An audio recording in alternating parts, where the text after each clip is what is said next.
Seorang cucu pengusaha kaya raya dipaksa menikah dengan pembantu. Tak disangka ternyata pembantu itu sedang menyamar. Ia juga cucu seorang konglomerat pemilik perusahaan tambang berlian. Sebelum masuk ke ceritanya, jangan lupa absen dulu bunda-bunda semua dari daerah mana saja, agar kita makin akrab.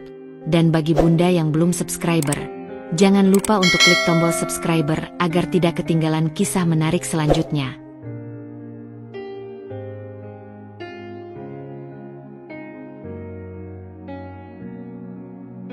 Langit Jakarta di pagi itu tidak secerah suasana hati Arya Wijaya.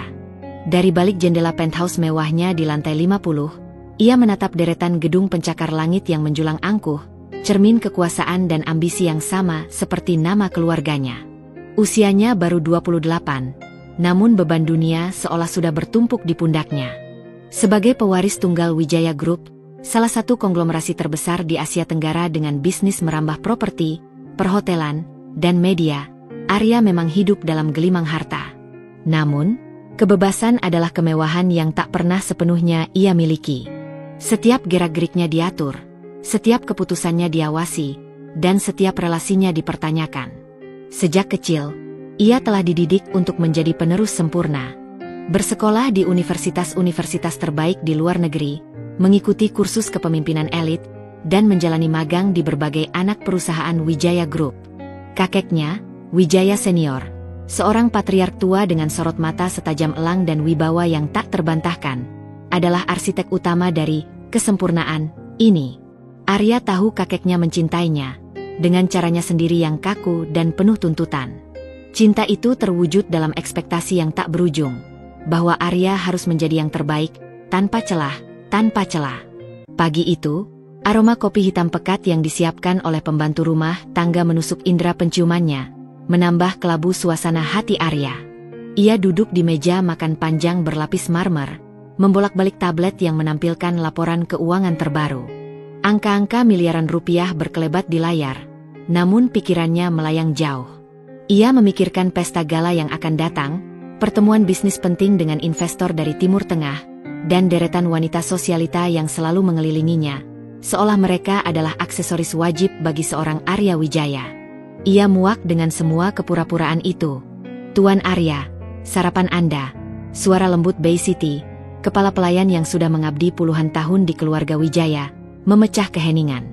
Di sampingnya berdiri seorang gadis muda, sekitar usia Arya, dengan rambut tergerai sederhana dan seragam pelayan yang rapi. Dia adalah Citra, salah satu pembantu baru yang direkrut beberapa bulan terakhir. Arya bahkan tidak melirik. "Taruh saja," gumamnya datar, mata tetap terpaku pada tablet. Citra meletakkan sepiring roti panggang dan telur mata sapi di hadapan Arya dengan gerakan hati-hati. Arya merasakan aura kehadirannya, sebuah ketenangan yang aneh, kontras dengan hiruk-pikuk hidupnya. Ia sesekali menangkap Citra meliriknya, tatapan yang tak bisa ia artikan. Bukan tatapan memuja seperti gadis-gadis lain, juga bukan tatapan takut. Lebih mirip mengamati. Arya mengernyitkan dahi. Ia tak terlalu memedulikan para staf rumah tangga. Mereka hanyalah bagian dari mesin besar yang melayani kebutuhan keluarganya.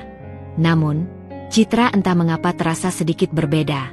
Ia tidak banyak bicara, selalu menunduk, dan bergerak cekatan, hampir tak terlihat. Pikiran Arya kembali pada Rina, nama yang sering muncul dalam mimpinya belakangan ini. Rina, cinta pertamanya, yang harus ia lepaskan demi tuntutan kakeknya.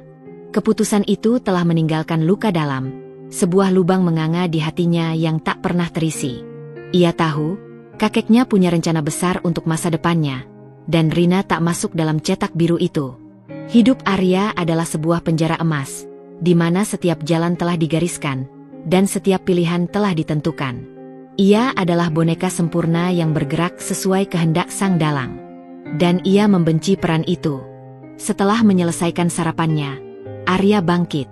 "Siapkan mobil," perintahnya singkat kepada Bay City. "Aku ada rapat penting." Ia melangkah pergi tanpa menoleh, meninggalkan piring yang bahkan belum tersentuh. Citra menatap punggung tegap Arya hingga menghilang di balik pintu. Sudut bibirnya sedikit terangkat, senyum tipis yang penuh makna, jauh dari ekspresi polos seorang pembantu. Di balik matanya yang teduh, ada kilatan cerdas dan tekad baja. Arya Wijaya mungkin berpikir ia mengendalikan segalanya, tapi ia belum tahu bahwa ada mata lain yang mengamati setiap gerak-geriknya, jauh lebih dekat dari yang ia bayangkan. Sebuah permainan catur besar baru saja dimulai, dan bidak-bidak telah siap di posisinya. Arya hanya belum menyadarinya. Sementara Arya Wijaya diselimuti kemewahan yang terasa seperti sangkar emas, Citra melangkah di lorong-lorong Menshahn dengan ketenangan yang menipu. Setiap langkahnya terukur, setiap gerakannya halus, mencerminkan pelatihan bertahun-tahun di balet klasik dan etiket sosial tingkat tinggi yang jauh melampaui pekerjaan sebagai pembantu rumah tangga. Penampilannya, lengkap dengan seragam sederhana yang sedikit kebesaran dan rambut coklat gelap yang selalu terikat rapi dalam sanggul rendah, adalah topeng sempurna yang ia kenakan setiap hari. Tak ada yang tahu, di balik mata teduh dan sikap merunduk itu, bersembunyi kecerdasan tajam dan tekad baja seorang pewaris konglomerat raksasa. Nama aslinya adalah Adelia Pratama, putri tunggal dari mendiang Bramantio Pratama, dan cucu kesayangan Pratama Agung, seorang maestro bisnis yang dihormati dan ditakuti, pemilik Pratama Group. Konglomerasi ini menguasai sebagian besar industri pertambangan berlian di Asia Tenggara, dengan aset yang membentang dari tambang di Kalimantan hingga pusat pemotongan dan distribusi di Dubai. Mereka adalah pesaing terbesar, sekaligus rival abadi, Wijaya Group. Adelia, seperti Arya, telah dididik sejak dini untuk memimpin. Ia meraih gelar ganda di bidang ekonomi dan hukum dari universitas-universitas Ivy League terkemuka, seperti Wharton dan Harvard, lulus dengan predikat summa cum laude. Ia menguasai 4 bahasa asing, lancar bernegosiasi dengan para diplomat dan CEO, dan memiliki pemahaman mendalam tentang seluk-beluk bisnis global yang kompleks. Keanggunan, kecerdasan, dan latar belakangnya yang tanpa celah membuatnya menjadi salah satu wanita muda paling dicari di kalangan elit internasional. Namun, sekitar 6 bulan yang lalu, hidup Adelia berubah drastis. Sebuah krisis besar melanda Pratama Group. Bocornya informasi strategis perusahaan tentang cadangan tambang baru, diikuti dengan serangkaian sabotase yang merugikan di fasilitas pengolahan, membuat Pratama Agung curiga ada pihak luar yang bermain kotor. Kerugian finansial mencapai triliunan rupiah, dan reputasi perusahaan dipertaruhkan. Kecurigaan terbesar mengarah pada Wijaya Group, pesaing lama mereka yang dikenal kejam dalam persaingan. Namun, bukti yang ada masih minim dan sulit ditemukan. Semua saluran legal dan investigasi eksternal buntu.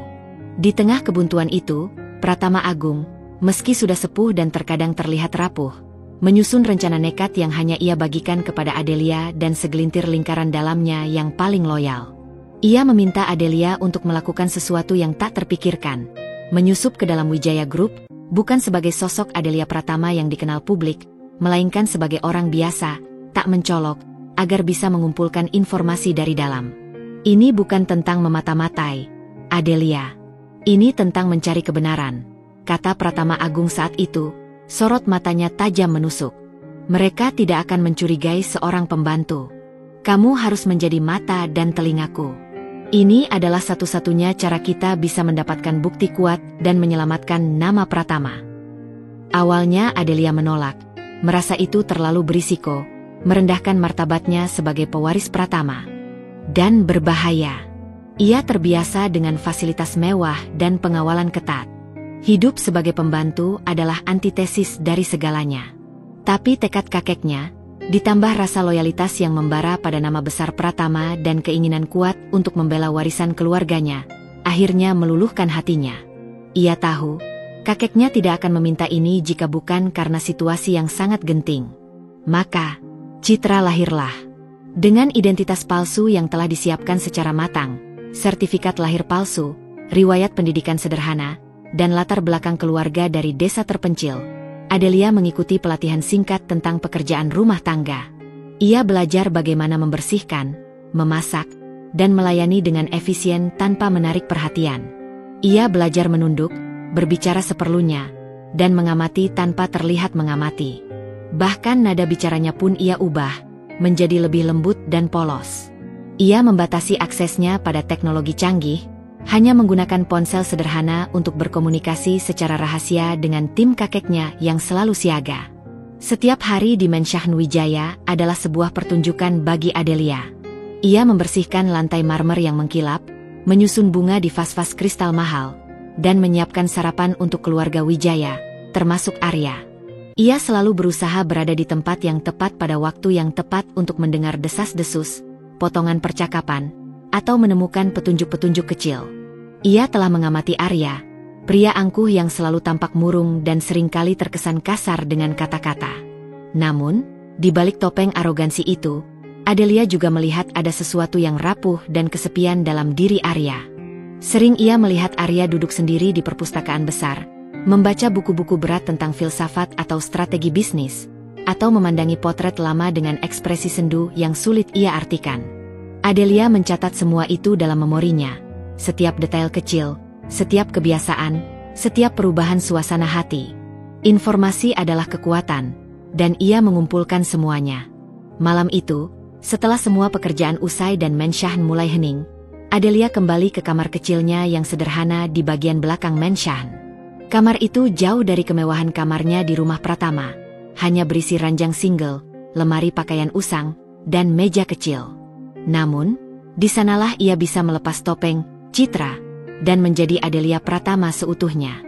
Ia mengeluarkan laptop kecil berenkripsi tinggi yang tersembunyi rapi di balik papan lantai yang longgar.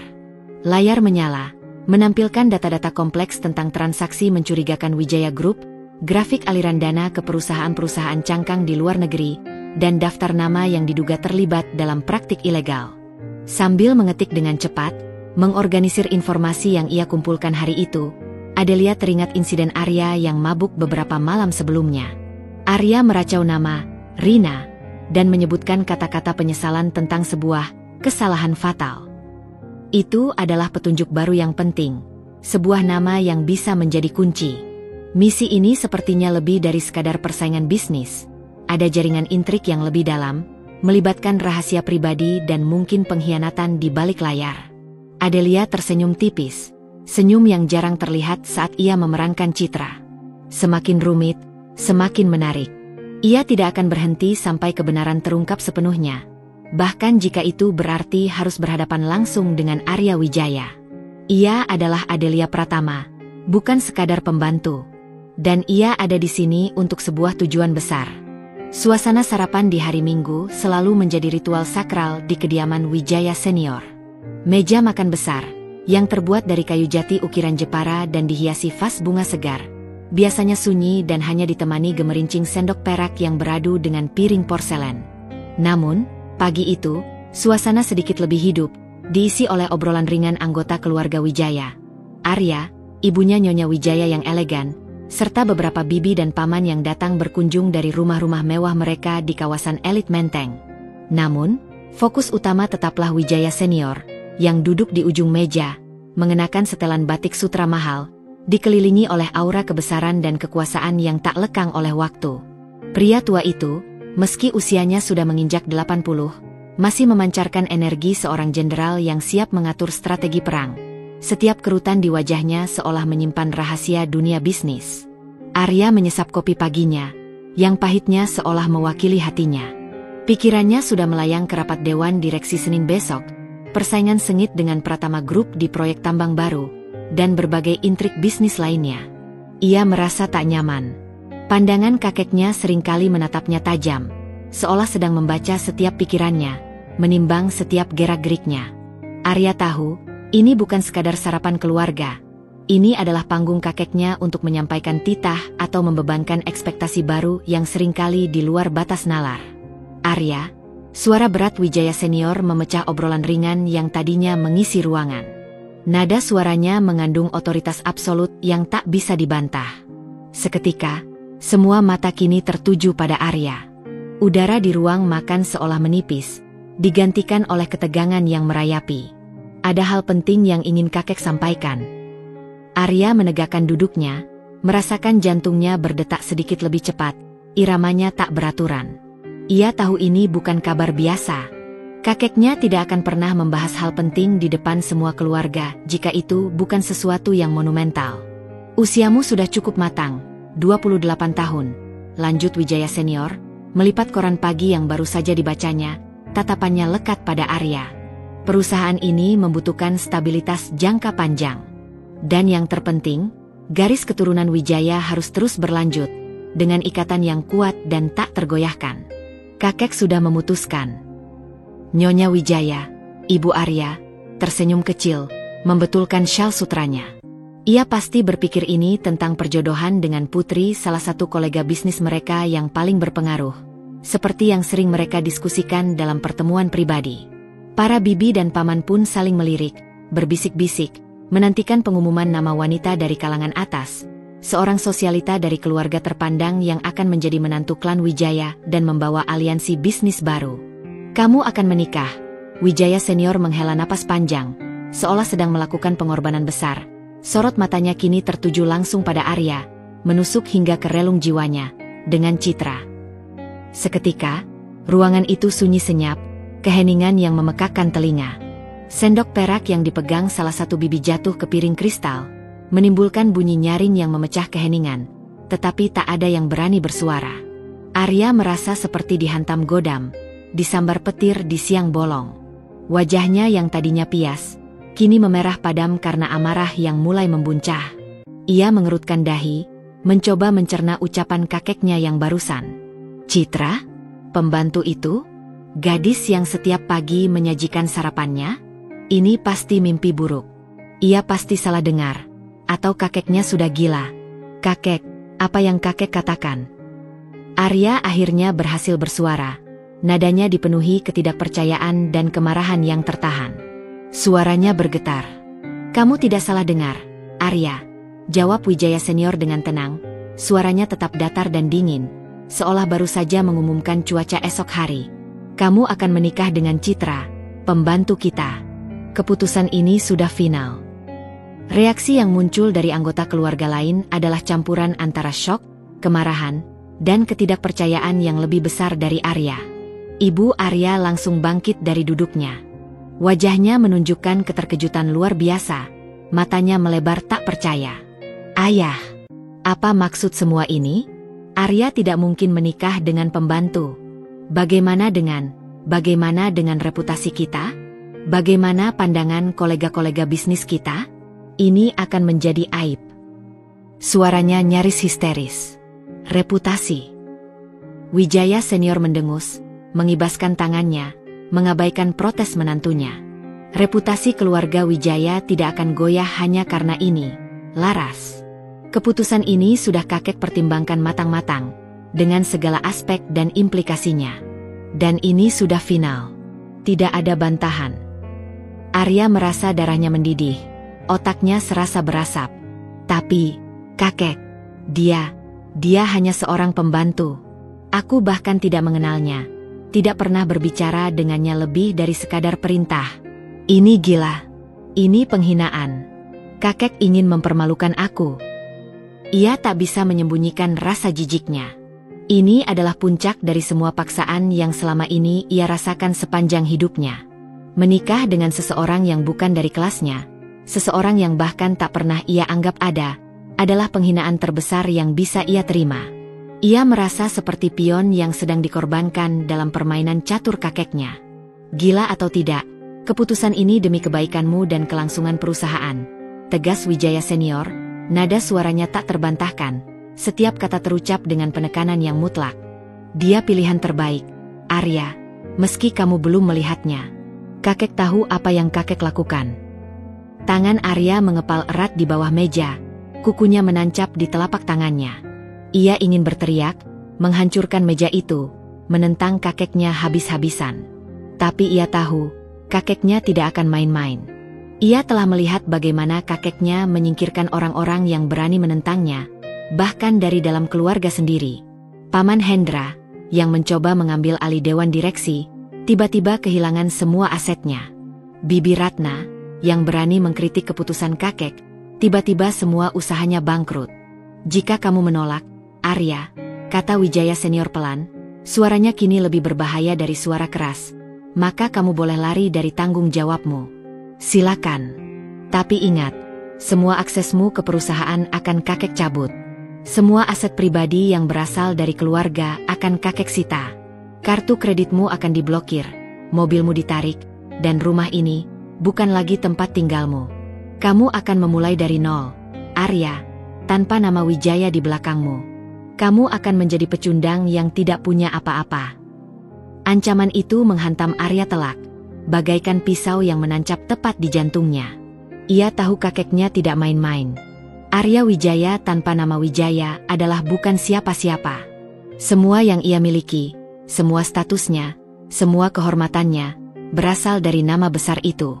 Ia telah dibentuk untuk hidup dalam lingkaran itu, dan sekarang lingkaran itu menjadi jeratnya. Di tengah kekacauan itu, Citra yang bertugas membersihkan meja, dengan tak sengaja menjatuhkan nampan. Suara dentingan piring pecah yang memekakan telinga menarik perhatian semua orang yang tadinya fokus pada drama keluarga Wijaya.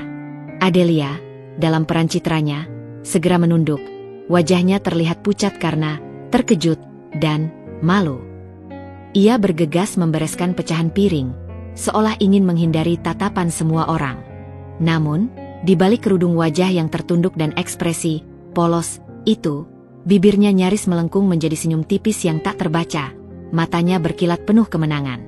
Misi pertamanya, yang tak pernah ia sangka, telah diberikan langsung kepadanya.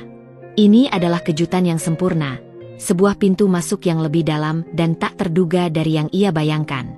Sebuah langkah strategis yang bahkan kakeknya, Pratama Agung, tidak pernah merencanakan, kini terhampar di hadapannya.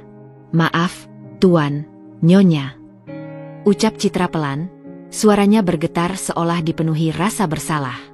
Arya menatap Citra dengan tatapan penuh kebencian dan penghinaan yang membara. Ia yakin gadis ini pasti sudah merencanakan ini semua, menjebak kakeknya dengan entah trik apa, mungkin rayuan atau sihir.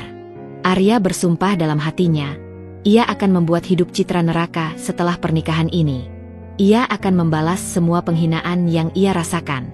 Setiap detik penderitaannya akan ia limpahkan pada gadis pembantu itu. Wijaya senior memandang Citra sejenak.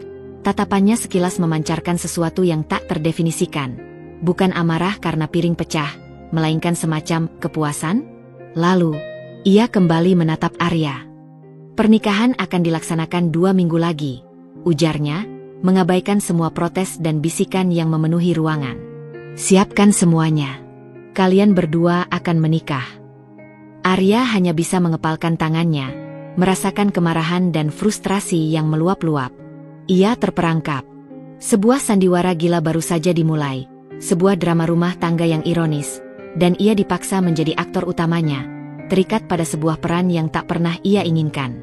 Suara pecah piring porselen di ruang makan megah itu adalah sebuah simfoni kemenangan tersembunyi bagi Citra, atau lebih tepatnya, Adelia Pratama.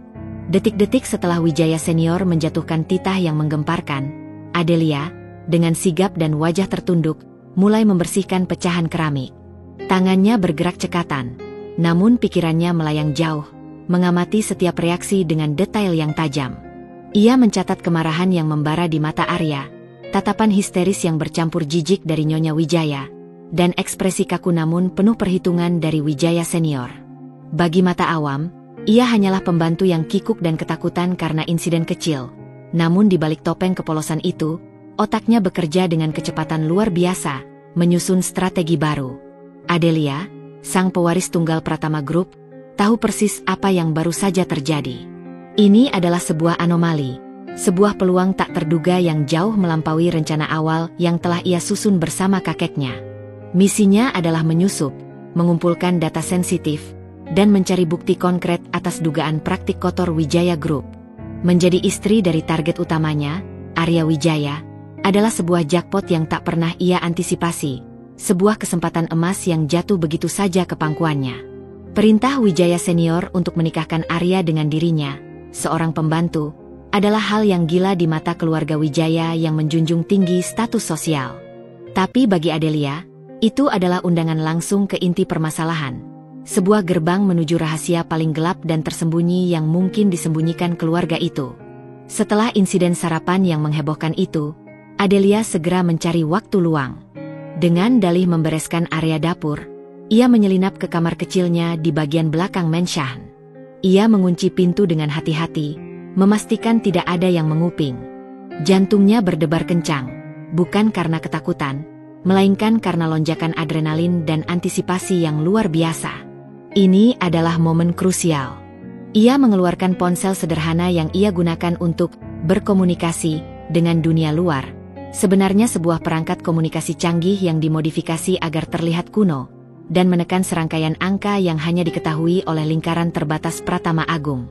Sambungan terhubung, dan suara Pratama Agung, kakeknya, terdengar di ujung telepon, sedikit serak namun penuh perhatian. "Adelia? Ada apa? Suaramu terdengar berbeda." Pratama Agung selalu bisa merasakan perubahan kecil pada intonasi cucu kesayangannya, sebuah ikatan batin yang kuat. "Kakek, ini Adelia. Ada perkembangan yang sangat signifikan. Lebih dari yang kita harapkan." Bisik Adelia, suaranya dipenuhi campuran kegembiraan yang sulit disembunyikan dan kekaguman atas keberuntungan tak terduga ini. Ia menceritakan secara singkat, namun detail, tentang titah Wijaya senior yang memaksakan pernikahan Arya dengannya, lengkap dengan reaksi keluarga Wijaya yang panik. Hening di ujung telepon.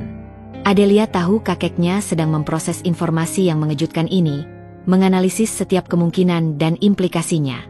Pratama Agung adalah seorang ahli strategi ulung, seorang maestro dalam permainan bisnis yang licik, tetapi bahkan ia tak akan pernah meramalkan skenario seperti ini.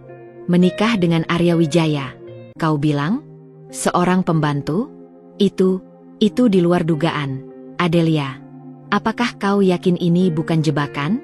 Mungkin mereka mencurigaimu dan ini adalah cara untuk menjebakmu lebih dalam." Suara Pratama Agung akhirnya terdengar, kini lebih tegang dan penuh kewaspadaan. "Aku yakin ini bukan jebakan dalam artian mereka mencurigai penyamaranku, Kek," jawab Adelia dengan keyakinan penuh, nada suaranya tegas. "Arya membenciku. Ia melihatku sebagai aib dan penghinaan terbesar baginya. Keluarganya juga terkejut dan marah. Mereka tidak akan pernah menerima pernikahan ini. Hanya Wijaya senior yang bersikeras. Aku rasa ada motif lain di balik keputusan ini, Kek. Motif yang jauh lebih besar dari sekadar perjodohan biasa atau keinginan untuk mempermalukan cucunya. Ini bisa jadi kesempatan emas kita, pintu gerbang yang kita cari selama ini." Pratama Agung terdiam lagi, napasnya terdengar berat di seberang sana. Adelia bisa membayangkan kakeknya sedang merenung. Matanya terpejam, memutar roda-roda gigi di otaknya yang brilian. "Jika ini benar-benar terjadi, kau akan berada jauh di dalam inti kekuasaan mereka. Aksesmu akan tak terbatas. Tapi risikonya juga berlipat ganda, Adelia. Mereka akan mengawasimu lebih ketat sebagai menantu, meski kau diremehkan. Pernikahan itu akan mengikatmu, baik secara hukum maupun sosial." "Aku tahu risikonya, Kek," potong Adelia. Suaranya mantap, tak sedikit pun keraguan. "Tapi ini akan memberikan kita akses yang tidak akan pernah kita dapatkan dengan cara lain. Aku bisa mencari bukti tentang manipulasi pasar mereka yang telah merugikan Pratama Group, tentang korupsi yang melibatkan proyek-proyek besar, dan tentang koneksi mereka di lingkaran gelap yang selama ini tersembunyi. Ini adalah jalan pintas ke kebenaran yang kita kejar. Lagi pula, siapa yang akan curiga pada istri seorang pewaris, apalagi yang dianggap remeh dan tak berarti?" Kakeknya menghela napas panjang, sebuah suara letih namun kini bercampur nada persetujuan. "Baiklah, Adelia. Jika ini keputusanmu dan kau yakin akan peluang ini, tapi kau harus sangat berhati-hati. Jangan lengah sedikit pun. Ingat tujuan kita, bukan untuk menghancurkan secara membabi buta, tapi untuk mencari keadilan dan mengembalikan nama baik Pratama. Jangan biarkan emosi atau perasaan pribadi mengganggu misimu." Suara Pratama Agung merendah, menjadi lebih serius, seolah mengungkapkan sebuah rahasia kuno. "Dan satu lagi, Adelia, aku punya firasat. Firasat ini sudah lama menggangguku. Ada sesuatu yang lebih dalam antara keluarga kita dan keluarga Wijaya. Sesuatu yang tersembunyi jauh di masa lalu, sebuah ikatan yang rumit dan penuh misteri. Mungkin pernikahan ini adalah kuncinya, pembuka kotak Pandora itu." Adelia mengangguk pelan, meski kakeknya tidak bisa melihat. "Aku akan ingat itu, Kek. Aku akan mencari tahu semuanya, sampai ke akar-akarnya." Setelah panggilan berakhir, Adelia menatap pantulan dirinya di cermin kecil yang sedikit buram. Topeng, citra, yang polos dan penurut, kini dihiasi dengan seringai tipis, penuh ambisi dan tekad baja. Ia telah mempelajari keangkuhan Arya, rasa kesepiannya yang tersembunyi, dan dendam yang ia pendam. Sekarang ia akan menjadi istrinya, berada di sisinya setiap hari, di dalam jantung kerajaan musuh. Ini bukan sekadar pernikahan paksaan. Ini adalah misi paling berani dan berbahaya dalam hidupnya. Ia akan membongkar semua rahasia Wijaya Group, mengungkap kebusukan mereka hingga ke akarnya, dan mengembalikan nama baik Pratama. Dan ia akan menggunakan pernikahan ini sebagai alatnya yang paling ampuh. Arya Wijaya tidak akan pernah menyangka, wanita yang akan menjadi istrinya, wanita yang ia rendahkan dan anggap tak berarti, adalah musuh paling berbahaya yang pernah ia hadapi, seorang cucu konglomerat pemilik tambang berlian yang sedang menyamar untuk menghancurkan kerajaannya dari dalam. Permainan baru saja dimulai, dan kali ini, Adelia memegang kartu as yang tak terduga, siap untuk melancarkan langkah selanjutnya di papan catur kehidupan. 2 minggu berlalu dalam pusaran persiapan yang gila dan penuh ironi. Bagi Arya, setiap detik terasa seperti mimpi buruk yang kian mendekati kenyataan pahit. Menshan keluarga Wijaya, yang biasanya hanya ramai oleh suara staf dan pertemuan bisnis, kini berubah menjadi pusat keramaian tiada henti, dihiasi dengan bunga-bunga mawar dan lili impor yang didatangkan khusus dari Belanda, kain sutra mahal yang menjuntai elegan, dan deretan catering bintang 5 yang hilir mudik, sibuk mempersiapkan pesta akbar. Para perancang busana ternama datang untuk mengukur Arya berulang kali, sementara ibunya, Nyonya Wijaya, dengan wajah masam yang tak bisa disembunyikan namun terpaksa, mengawasi setiap detail, seolah ingin memastikan bahwa meskipun mempelai wanitanya tidak sepadan, setidaknya pesta pernikahan ini harus tetap sempurna, megah, dan tanpa celah di mata publik. Arya menghabiskan sebagian besar waktunya di kantor pusat Wijaya Group, tenggelam dalam tumpukan berkas dan rapat-rapat yang tak berkesudahan, berusaha sekuat tenaga menghindari kontak mata dengan Citra sebisa mungkin. Jika terpaksa berpapasan di lorong Menshan, ia akan melewatinya begitu saja, seolah Citra tak kasat mata, atau melontarkan perintah singkat yang meremehkan, suaranya dingin dan tanpa ekspresi. Kemarahannya pada kakeknya, yang ia anggap telah menghinanya di depan seluruh keluarga, dan terutama pada Citra, terus membara seperti bara api dalam sekam. Ia yakin, gadis pembantu itu telah memperdaya Wijaya senior dengan cara licik yang entah bagaimana, memanfaatkan kelemahan atau mungkin rahasia kakeknya. Arya membayangkan sisa hidupnya akan berakhir dalam sebuah pernikahan yang dingin, hampa, dan dipenuhi kebencian yang mendalam. Di sisi lain, Adelia, dalam balutan penyamaran Citra yang sempurna, juga sibuk tak kalah luar biasa. Ia harus menyeimbangkan perannya sebagai calon mempelai yang rendah hati, pemalu, dan sedikit linglung, dengan misinya yang sebenarnya, mengumpulkan informasi vital. Ia mendengarkan bisikan-bisikan sinis dari staf rumah tangga, tatapan merendahkan dari beberapa anggota keluarga jauh Arya, dan pandangan curiga dari keamanan Menshan. Ia melihat tatapan jijik dan penghinaan dari Arya setiap kali mereka berpapasan, namun ia menyembunyikan semua perasaannya di balik senyum tipis, tatapan menunduk, dan gerakan tubuh yang patuh. Setiap malam, setelah semua orang tidur lelap, Adelia menyelinap keluar dari kamarnya. Ia sering menuju ruang kerja Arya yang ia bereskan siang harinya, mencari celah, memindai dokumen-dokumen penting dengan kamera tersembunyi berukuran mikro, dan mencatat setiap nama, nomor rekening, atau tanggal yang mencurigakan ke dalam ingatan fotografisnya. Ia menemukan beberapa dokumen keuangan yang sangat rumit dan mencurigakan, mengindikasikan adanya aliran dana ke perusahaan luar negeri yang tidak dikenal, dengan nilai transaksi yang fantastis. Ini adalah permulaan yang bagus. Hari pernikahan tiba.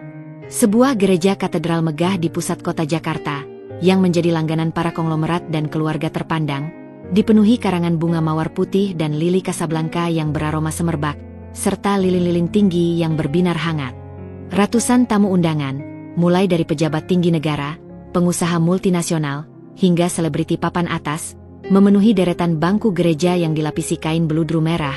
Semuanya tidak bisa menyembunyikan rasa penasaran mereka terhadap skandal pernikahan ini. Bisik-bisik dan tatapan aneh, campuran rasa ingin tahu, iba, dan mungkin sedikit geli, mengikuti setiap gerak Arya. Arya berdiri di altar, mengenakan setelan jas pengantin rancangan desainer Italia ternama, namun wajahnya dingin seperti patung marmer, matanya kosong. Ia merasakan tatapan ribuan pasang mata, tatapan yang seolah menelanjangi jiwanya.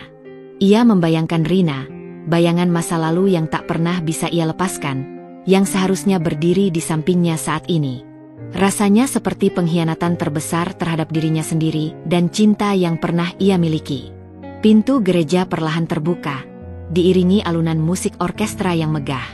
Semua mata tertuju ke sana. Citra muncul, ditemani oleh Bay City yang anggun, menggantikan peran orang tua yang tidak bisa hadir. Sebuah kebohongan yang rapi dari Pratama Agung dan timnya untuk menjaga penyamaran Adelia. Adelia, dalam balutan gaun pengantin putih bersih rancangan desainer lokal ternama namun sederhana, yang dipilihkan oleh Wijaya senior sendiri, tampak berbeda. Gaun itu membalut tubuhnya dengan anggun, rambut coklat gelapnya ditata rapi dalam sanggul modern, dan wajahnya dipulas make-up natural yang samar, menonjolkan fitur-fitur cantiknya. Arya harus mengakui, Citra terlihat sangat cantik, jauh dari kesan pembantu yang kotor dan lusuh seperti yang selama ini ia bayangkan dalam kemarahannya.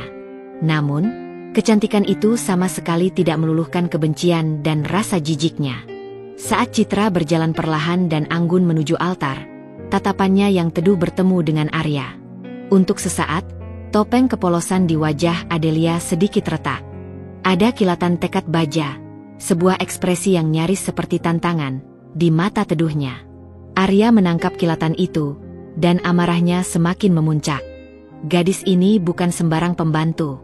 Pasti ada sesuatu yang jauh lebih besar dan misterius di balik semua ini. Upacara pernikahan berjalan dengan hikmat, meski diwarnai ketegangan yang pekat. Ketika pendeta meminta Arya mengucapkan janji suci, suaranya terdengar datar, nyaris tanpa emosi. Aku, Arya Wijaya, menerima engkau, Citra, sebagai istriku, dalam suka dan duka. Setiap kata adalah racun bagi jiwanya, sebuah pengkhianatan terhadap kebebasannya. Ia bahkan tidak bisa menatap mata Citra saat mengucapkannya. Ketika tiba giliran Citra, suaranya terdengar lembut, jernih, dan tulus. Aku, Citra, menerima engkau, Arya Wijaya, sebagai suamiku, dalam suka maupun duka, untuk seumur hidup. Ia mengucapkan janji itu dengan sempurna, dengan intonasi yang seolah ia benar-benar mencintai pria di hadapannya. Arya nyaris tersenyum sinis. Akting yang bagus, pikirnya, sebuah sandiwara yang ia benci. Tapi ia tahu itu semua hanya akting belaka. Cincin emas putih dengan ukiran nama mereka melingkar di jari manis mereka, mengikat dua jiwa yang bertolak belakang dalam sebuah ikatan paksaan yang tak diinginkan. Ketika Arya terpaksa mencium kening Citra, hanya sebuah sentuhan singkat dan dingin, nyaris tak terasa, ia bisa merasakan getaran kecil dari tubuh Citra. Bukan getaran takut, melainkan sesuatu yang tak bisa ia definisikan. Mungkin antisipasi, atau mungkin sebuah tantangan. Setelah upacara di gereja, resepsi besar diadakan di ballroom megah Hotel Bintang 7 milik Wijaya Group, yang telah disulap menjadi taman bunga dongeng. Musik orkestra mengalun merdu, sampanye mahal mengalir deras, dan tawa palsu bercampur obrolan ringan memenuhi ruangan. Arya dan Adelia berdiri di pelaminan yang megah, menyambut ratusan tamu dengan senyum kaku yang nyaris tak sampai ke mata. Arya, dengan kesabaran yang menipis, sesekali melirik Citra. Gadis itu tampil sempurna sebagai pengantin baru yang sederhana dan bahagia, mengangguk ramah pada para tamu, bahkan mampu menjawab pertanyaan-pertanyaan basa-basi dengan sopan dan anggun. Kepura-puraannya sangat meyakinkan, membuat Arya semakin curiga. Malam itu, di kamar pengantin mewah yang disiapkan khusus di salah satu lantai teratas hotel, suasana terasa dingin dan asing, seolah dua kutub magnet yang saling menolak. Arya membuka jasnya, melemparnya ke sofa beludru dengan kasar. Ia melonggarkan dasinya, lalu menatap Citra yang masih berdiri kaku dalam gaun pengantinnya. "Dengar, Citra," katanya, suaranya rendah, tajam, dan penuh ancaman tersembunyi. "Kita berdua tahu pernikahan ini adalah lelucon. Ini hanya sandiwara untuk kakekku dan publik. Jangan pernah berpikir ini memberimu hak apapun atas hidupku, atau kekayaan keluarga ini. Aku tidak akan pernah menganggapmu sebagai istriku yang sesungguhnya. Dan jangan coba-coba mencampuri urusanku, sedikit pun." Adelia, yang masih mengenakan gaun pengantinnya, menatap Arya. Topeng Citra tetap terpasang sempurna, Namun ada kilatan di matanya yang tak dapat disembunyikan. Kilatan yang bukan dari kepolosan, melainkan dari kecerdasan dan tekad. "Saya mengerti, Tuan Arya," jawabnya pelan, suaranya terdengar patuh. Sebuah melodi lembut yang menyembunyikan ribuan rahasia. "Saya hanya akan melakukan tugas saya." Arya mendengus sinis, tidak sepenuhnya percaya. Lalu, ia melangkah ke kamar mandi, membanting pintu kaca buram itu dengan keras. Suara air mengalir dari shower segera terdengar, menandakan Arya sedang membersihkan diri dari hari yang ia anggap menjijikkan. Adelia menunggu suara air itu stabil, lalu ia mendekati jendela besar kamar pengantin yang menampilkan gemerlap lampu kota Jakarta di malam hari. Angin malam Jakarta menerpa wajahnya, sejuk dan menyegarkan. Sebuah senyum tipis, penuh kemenangan dan tekad, terukir jelas di bibirnya. "Tugas saya? Tentu saja. Dan tugas itu baru saja dimulai, Tuan Arya." Ia telah masuk ke dalam lingkaran musuh. Dan sekarang, ia akan memulai permainan yang sebenarnya. Pernikahan yang seharusnya menjadi awal kebersamaan dan kehangatan, bagi Arya dan Adelia, yang masih dalam peran Citra, justru menjadi medan perang dingin yang sesungguhnya. Mereka kini tinggal di suite mewah di lantai atas Menshan Wijaya Senior. Kamar pengantin yang ironisnya dipenuhi dengan keheningan yang memekakkan dan ketegangan yang pekat, bagaikan udara sebelum badai. Arya, true to his word, bersikap layaknya orang asing yang tak sengaja berbagi atap. Ia akan berangkat pagi-pagi sekali, terkadang sebelum matahari terbit, dan pulang larut malam, atau bahkan menghabiskan malam di penthouse pribadinya di tengah kota dengan dalih pekerjaan yang tak ada habisnya. Jika terpaksa berinteraksi di Menshan, ia akan melontarkan perintah-perintah dingin yang nyaris tak terdengar atau sindiran tajam yang menusuk, seolah ingin menekankan jurang perbedaan di antara mereka. "Tolong siapkan bajuku untuk rapat besok, Citra. Pastikan tidak ada satupun lipatan, bahkan sekecil benang pun," perintah Arya suatu sore, suaranya datar, tanpa menoleh sedikit pun dari layar laptopnya yang memancarkan grafik-grafik saham. Ia tahu Adelia adalah pembantu, tapi ia tetap memperlakukannya dengan cara yang merendahkan, seolah ingin menegaskan bahwa status istri hanyalah sebuah gelar kosong. Tak lebih dari seorang pelayan yang ditingkatkan pangkatnya. Adelia hanya akan mengangguk patuh. "Baik, Tuan Arya." Di balik sorot matanya yang seolah pasrah, otaknya bekerja dengan kecepatan gila. Ia mencatat setiap detail, kebiasaan Arya, jadwal pertemuannya, nama-nama orang yang sering ia temui, dan bahkan pola tidurnya. Setiap panggilan telepon Arya yang ia dengar samar-samar, setiap email yang terbuka di laptopnya yang terkadang ia lihat sekilas saat membersihkan meja, setiap folder yang tidak terkunci, menjadi target pengamatannya yang cermat. Ia sering, kebetulan, berada di dekat ruang kerja Arya saat ada tamu penting datang, menyapu lantai atau mengatur dokumen, menyerap setiap informasi yang ia bisa tangkap dari percakapan mereka, baik itu nama perusahaan, angka proyek, ataupun detail lokasi. Ia mulai menyusun jaringan informasi internal Menshan, mulai dari gosip di kalangan staf dapur hingga dokumen-dokumen yang sekilas terlihat sepele namun ternyata menyimpan petunjuk penting tentang aliran dana atau kontrak-kontrak bayangan. Konflik tak hanya terjadi antara Arya dan Adelia. Ibu Arya, Nyonya Wijaya, adalah jenderal yang paling vokal dalam perang dingin ini. Ia tidak pernah menerima Adelia sebagai menantunya, bahkan setelah pernikahan. Nyonya Wijaya sering sengaja meminta Adelia melakukan tugas-tugas rumah tangga yang berat dan memalukan di depan para tamu penting, seperti mencuci piring setelah pesta besar padahal ada puluhan catering, atau membuat komentar merendahkan tentang latar belakang Citra yang sederhana dan tak berpendidikan di meja makan, memastikan setiap orang mendengar. "Citra, bisakah kau bantu Bibi Laras membereskan meja setelah kami selesai makan malam ini? Kelihatannya kau sangat cekatan dalam hal itu, bukan?" Nyonya Wijaya akan berkata dengan senyum manis yang terkesan palsu, matanya melirik tajam ke arah Adelia, membuat semua orang tahu ia merujuk pada status Adelia yang tidak lebih dari seorang pembantu, bahkan setelah menyandang nama Wijaya. Adelia, dalam perannya, akan selalu tersenyum tipis dan menjawab, "Tentu, Nyonya," dengan senang hati. Di dalam hatinya, ia merasakan geli yang luar biasa. Semakin mereka meremehkannya, semakin mereka menganggapnya bodoh dan tidak berbahaya, semakin mudah baginya untuk bergerak tanpa dicurigai. Ia bahkan sering sengaja menunjukkan sedikit kecanggungan atau keluguan yang berlebihan. Misalnya berpura-pura tidak mengerti istilah bisnis yang rumit, agar mereka semakin yakin ia memang tidak tahu apa-apa tentang dunia elit dan intrik di baliknya.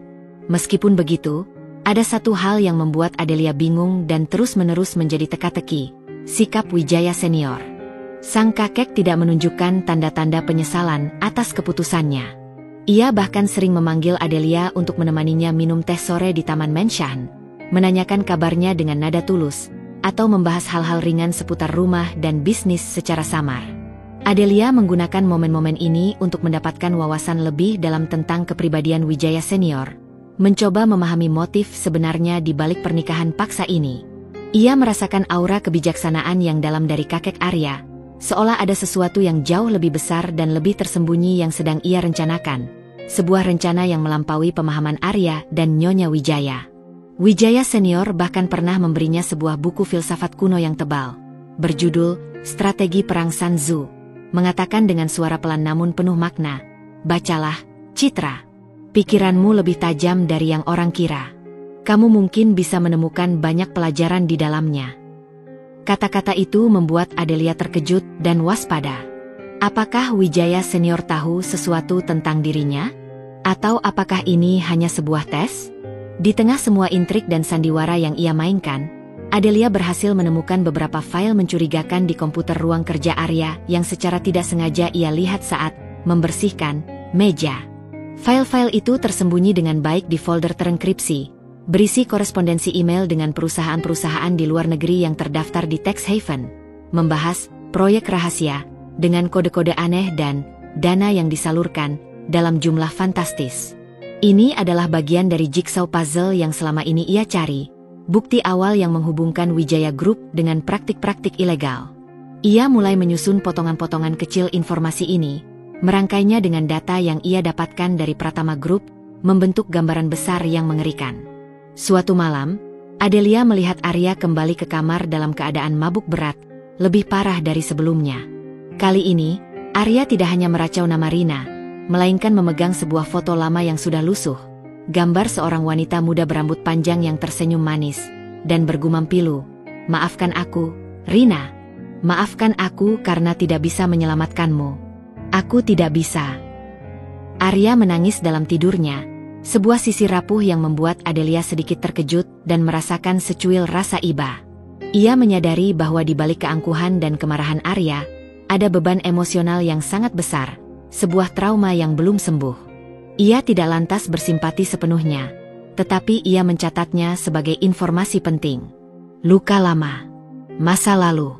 Ini mungkin bisa menjadi titik lemah Arya, atau justru kunci untuk memahami keseluruhan intrik ini dan hubungan keluarga Wijaya dengan masa lalu mereka.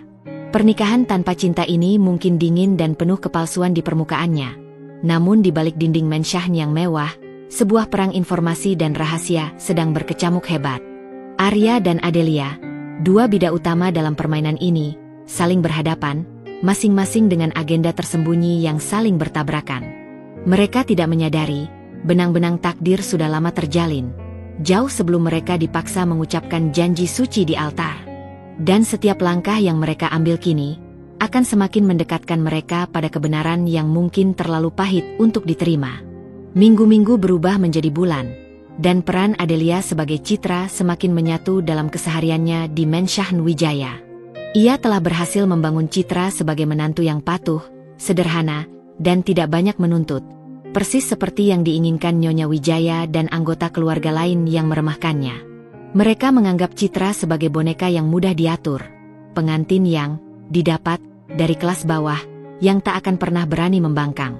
Namun, di balik topeng kepolosan itu, ia adalah mata-mata yang tak kenal lelah, mengumpulkan informasi sepotong demi sepotong, merangkai benang-benang kusut menjadi sebuah peta konspirasi yang mengerikan. Setiap hari adalah kesempatan baru baginya. Adelia sering, secara tidak sengaja, meninggalkan pintu ruang kerja Arya terbuka sedikit saat membersihkan, lalu menyelinap masuk untuk memindai dokumen-dokumen di meja, atau mengintip layar komputernya yang sering dibiarkan menyala. Keahliannya dalam IT, yang ia pelajari di universitas, sangat membantunya. Ia bahkan berhasil memasang keylogger sederhana pada salah satu komputer staf yang sering digunakan Wijaya senior, memberinya akses ke beberapa sandi penting dan pola pengetikan.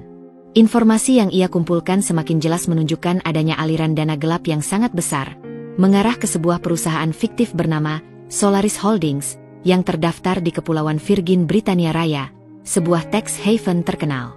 Nama-nama pejabat tinggi, beberapa pengusaha terkenal dari negara tetangga, bahkan beberapa tokoh politik nasional, juga mulai muncul dalam korespondensi rahasia yang ia temukan.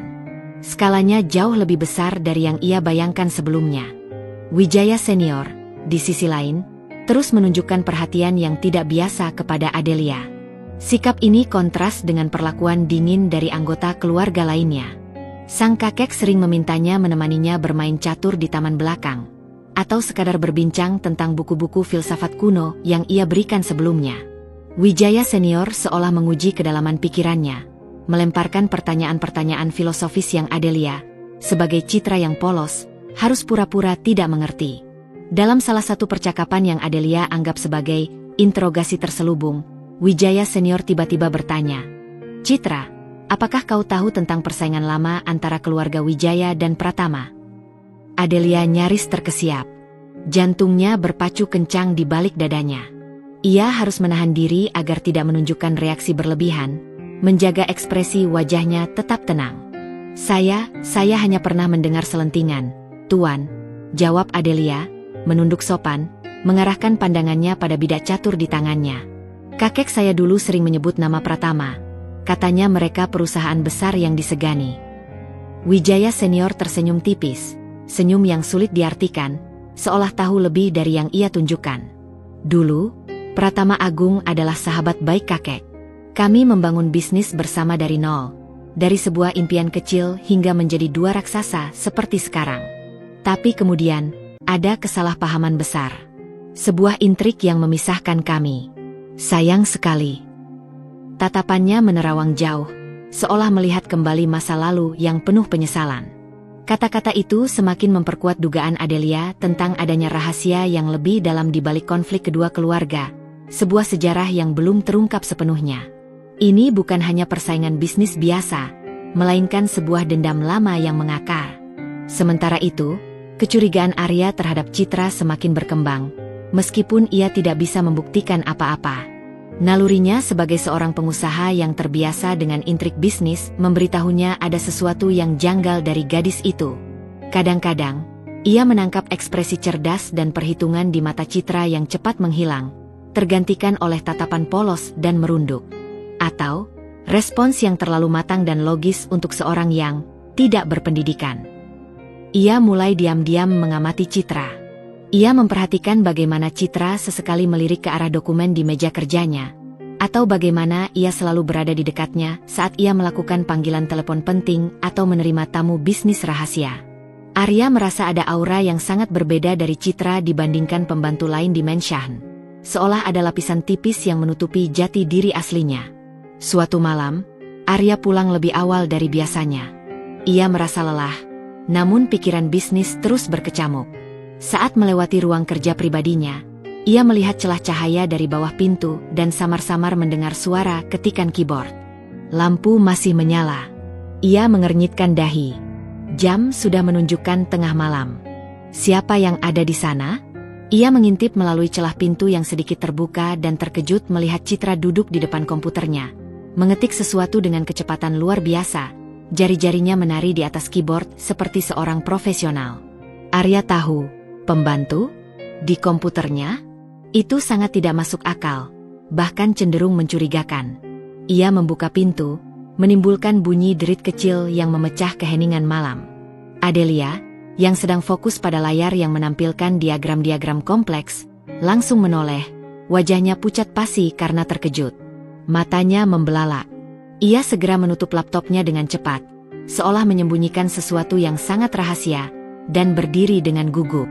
"Tuan Arya," ucap Adelia, suaranya sedikit bergetar, berusaha terdengar seperti seorang pelayan yang ketahuan melanggar aturan. "Maaf, saya hanya sedang membereskan beberapa file yang berantakan. Tadi saya lihat laptopnya menyala." Arya melangkah masuk, matanya tajam menyelidik, menembus topeng Citra. "Membereskan file?" Sejak kapan seorang pembantu tahu tentang file-file perusahaan? Dan apa yang kau ketik secepat itu, Citra? Nada suaranya penuh selidik, menuntut jawaban. Ia berjalan mendekat ke meja, mencoba melihat layar laptop yang sudah tertutup rapat. Berikan laptop itu padaku. Sekarang. Adelia menggenggam laptop itu erat-erat, berpura-pura gugup dan takut. Tidak ada apa-apa, Tuan. Ini hanya catatan pribadi saya. Saya sedang menulis cerita. Ia berusaha membuat alasannya terdengar masuk akal dan polos. Catatan pribadi? Cerita? Arya mencibir. Senyum sinis tersungging di bibirnya. Ia merebut laptop itu dengan paksa dari tangan Adelia. Dengan cepat ia membuka riwayat penelusuran internet dan file terakhir yang diakses. Di sana, ia melihat jejak dokumen-dokumen keuangan perusahaan yang sangat rahasia, grafik-grafik transaksi, dan sebuah program aneh yang sepertinya baru diinstal, sebuah perangkat lunak data mining canggih. Itu bukan pekerjaan seorang pembantu. Itu pekerjaan seorang profesional yang sangat terlatih. Apa ini, Citra? Arya menatap Adelia, matanya menyala penuh amarah dan kekecewaan. Rasa dikhianati mencengkeramnya. Siapa sebenarnya kau? Kau bukan pembantu biasa, bukan? Apa yang kau cari di komputerku? Apa yang kau lakukan di rumah ini? Jawab aku. Adelia tahu, topengnya nyaris runtuh sempurna. Ini adalah momen yang ia nantikan, sebuah konfrontasi langsung. Namun, ia harus tetap berada dalam kendali penuh. Ia memilih untuk tetap bungkam, menundukkan kepalanya seolah tak mampu menjawab, membiarkan Arya menarik kesimpulannya sendiri yang paling buruk. Ia tahu Arya tidak akan percaya jika ia mencoba berbohong lagi. Dan ia juga tahu, pengungkapan identitasnya harus terjadi pada saat yang paling tepat, untuk menimbulkan dampak terbesar dan mengungkap kebenaran yang lebih besar. Arya mengempaskan laptop itu ke meja dengan geram, merasakan gelombang kemarahan dan rasa bodoh karena sempat meremehkan gadis ini. Katakan padaku, apa tujuanmu di sini? Apakah kau sengaja dijebak oleh seseorang? Siapa yang mengirimmu?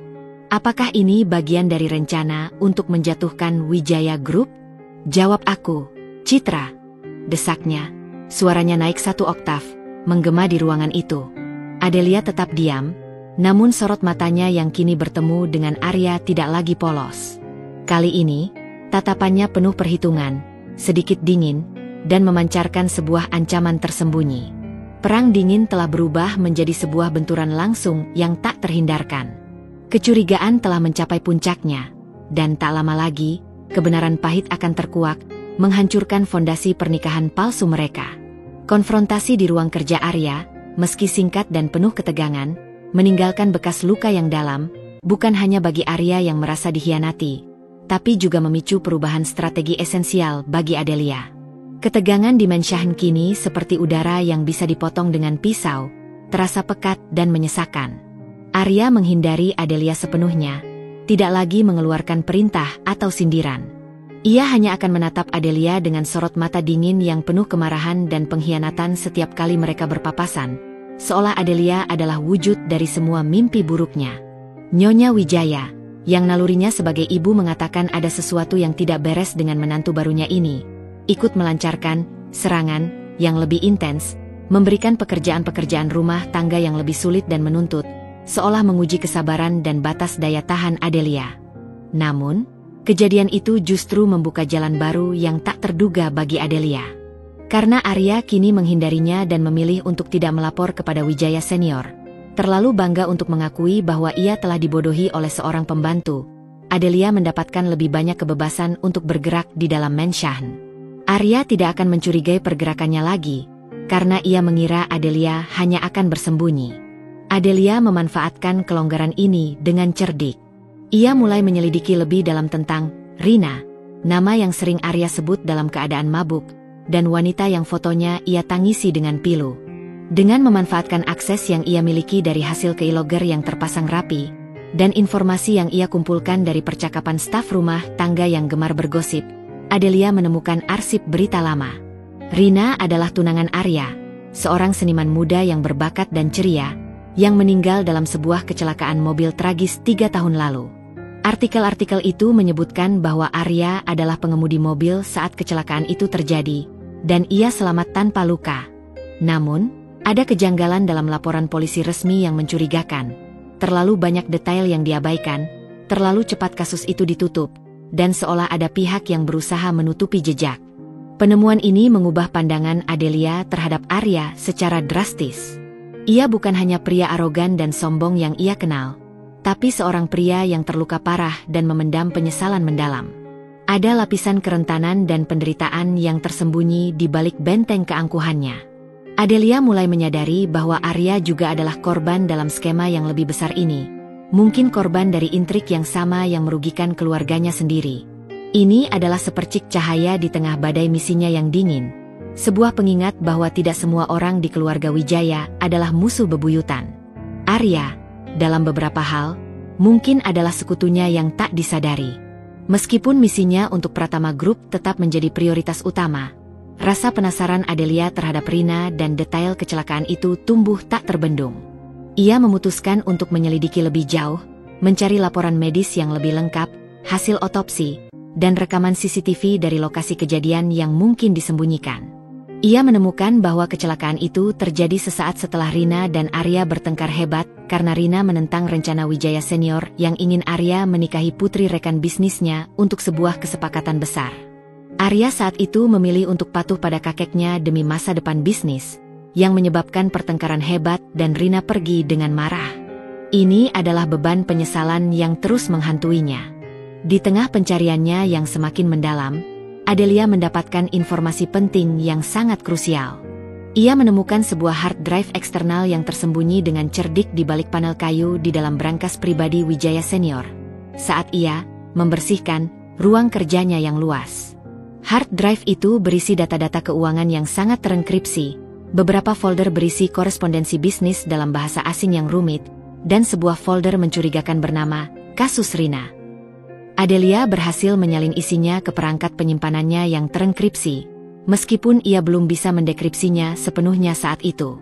Ia yakin, hard drive ini adalah kunci yang ia butuhkan, bukan hanya untuk mengungkap kasus korupsi dan manipulasi di perusahaan Wijaya yang merugikan Pratama, tapi juga untuk mengungkap kebenaran di balik kematian Rina. Pada titik ini, Adelia mulai merasakan adanya beban ganda yang kompleks. Di satu sisi, ia harus tetap fokus pada misinya untuk Pratama Group, untuk mencari keadilan dan mengembalikan nama baik keluarganya. Di sisi lain, ia menemukan dirinya semakin dalam terlibat dalam misteri keluarga Wijaya, terutama terkait Arya dan trauma masa lalunya. Arya mungkin adalah lawannya dalam permainan bisnis, tetapi ia juga adalah seorang pria yang menderita, terjebak dalam jaring intrik yang sama, jika bukan lebih parah, yang telah menghancurkan hidupnya. Rasa benci Adelia terhadap Arya mulai terkikis, digantikan oleh rasa ingin tahu yang tulus dan, mungkin, sedikit simpati yang tak terduga, sebuah emosi yang tak pernah ia duga akan muncul. Suatu malam, saat Arya tertidur pulas di kamarnya, Adelia melihatnya lagi meracau, memanggil nama Rina dengan nada putus asa yang memilukan. Arya bahkan menggumamkan kalimat, "Aku tidak bisa melindungimu, Rina. Aku tidak bisa." Adelia menatap wajah Arya yang damai dalam tidur, dan sebuah pikiran melintas di benaknya. Jika ia bisa mengungkap kebenaran tentang Rina, akankah itu bisa membebaskan Arya dari belenggu masa lalu yang menyiksanya? Dan akankah itu juga membuka jalan bagi misinya untuk Pratama Group, mengungkap seluruh jaringan kebusukan yang tersembunyi? Ini adalah sebuah pertaruhan besar, sebuah keputusan yang bisa mengubah segalanya. Arya tidak tahu bahwa di balik topeng gadis yang ia benci dan anggap remeh, ada seseorang yang kini mulai mencari jawaban atas penderitaannya.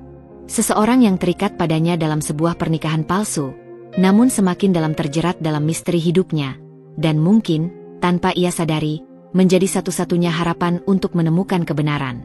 Sepercik cahaya simpati ini adalah komplikasi yang tak terduga dalam misi Adelia, sebuah benih yang mungkin akan tumbuh menjadi sesuatu yang lebih besar, di tengah badai yang belum usai. Malam-malam di mensyahan megah keluarga Wijaya kini dihabiskan Adelia bukan untuk tidur, melainkan untuk merancang sebuah strategi yang jauh lebih kompleks dan berbahaya. Ia bukan lagi hanya seorang mata-mata yang mengumpulkan bukti, ia adalah seorang ahli taktik yang sedang merencanakan kudeta informasi. Tujuannya bukan hanya untuk mengembalikan nama baik Pratama Group yang tercoreng, tetapi juga untuk mengungkap kebenaran yang kejam tentang kematian Rina dan membersihkan nama Arya dari beban rasa bersalah yang tidak sepenuhnya miliknya. Adelia menyadari bahwa kekuasaan Wijaya Senior terlalu besar dan mengakar untuk dihadapi secara frontal. Ia membutuhkan sebuah rencana yang matang, taktis, dan mampu menjatuhkan lawan tanpa merusak struktur yang masih bisa diselamatkan, terutama untuk Arya yang tanpa sadar adalah korban lain dalam permainan kakeknya. Strategi pertamanya adalah mengumpulkan lebih banyak bukti forensik digital yang tak terbantahkan. Ia membutuhkan lebih dari sekadar dokumen yang disalin atau catatan transaksi. Ia butuh jejak digital yang tidak bisa dibantah di pengadilan, yang bisa menghubungkan setiap kejahatan langsung ke Wijaya Senior dan antek-anteknya. Diam-diam, Adelia mulai memasang perangkat penyadap mikro berteknologi tinggi yang sangat canggih dan nyaris tak terlihat di ruang kerja Wijaya Senior, di bawah meja rapat, dan bahkan di ponsel Arya, khususnya untuk merekam percakapan penting yang mungkin terjadi di sekitar mereka.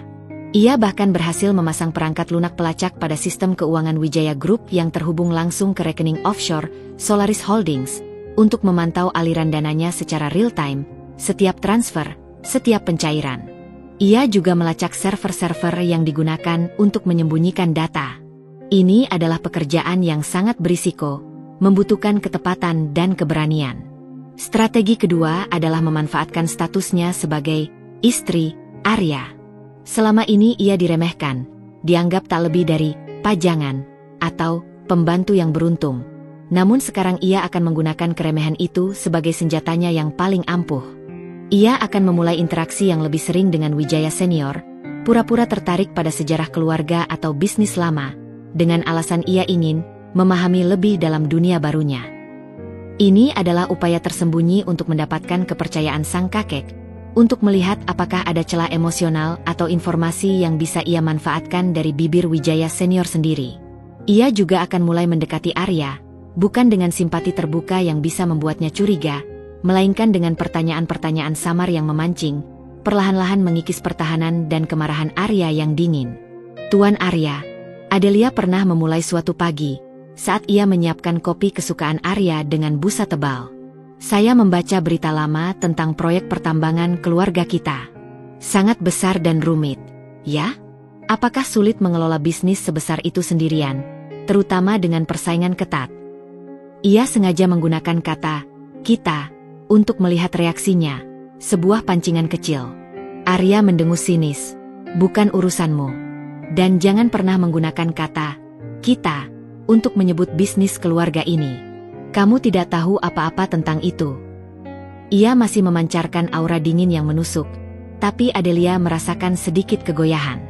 Ada jeda sesaat sebelum Arya menjawab, sebuah keraguan yang ia tangkap. Arya jelas-jelas masih terluka, dan pertanyaan tentang bisnis besar itu mungkin memicu beban di pundaknya. Adelia tidak menyerah. Ia tahu tembok yang dibangun Arya sangat tebal, terbentuk dari luka masa lalu dan pengkhianatan yang ia rasakan. Ia memutuskan untuk menggunakan informasi tentang Rina sebagai kunci pembuka. Ia berencana untuk menemukan bukti baru tentang Rina, seolah-olah secara tidak sengaja, dan menyajikannya kepada Arya.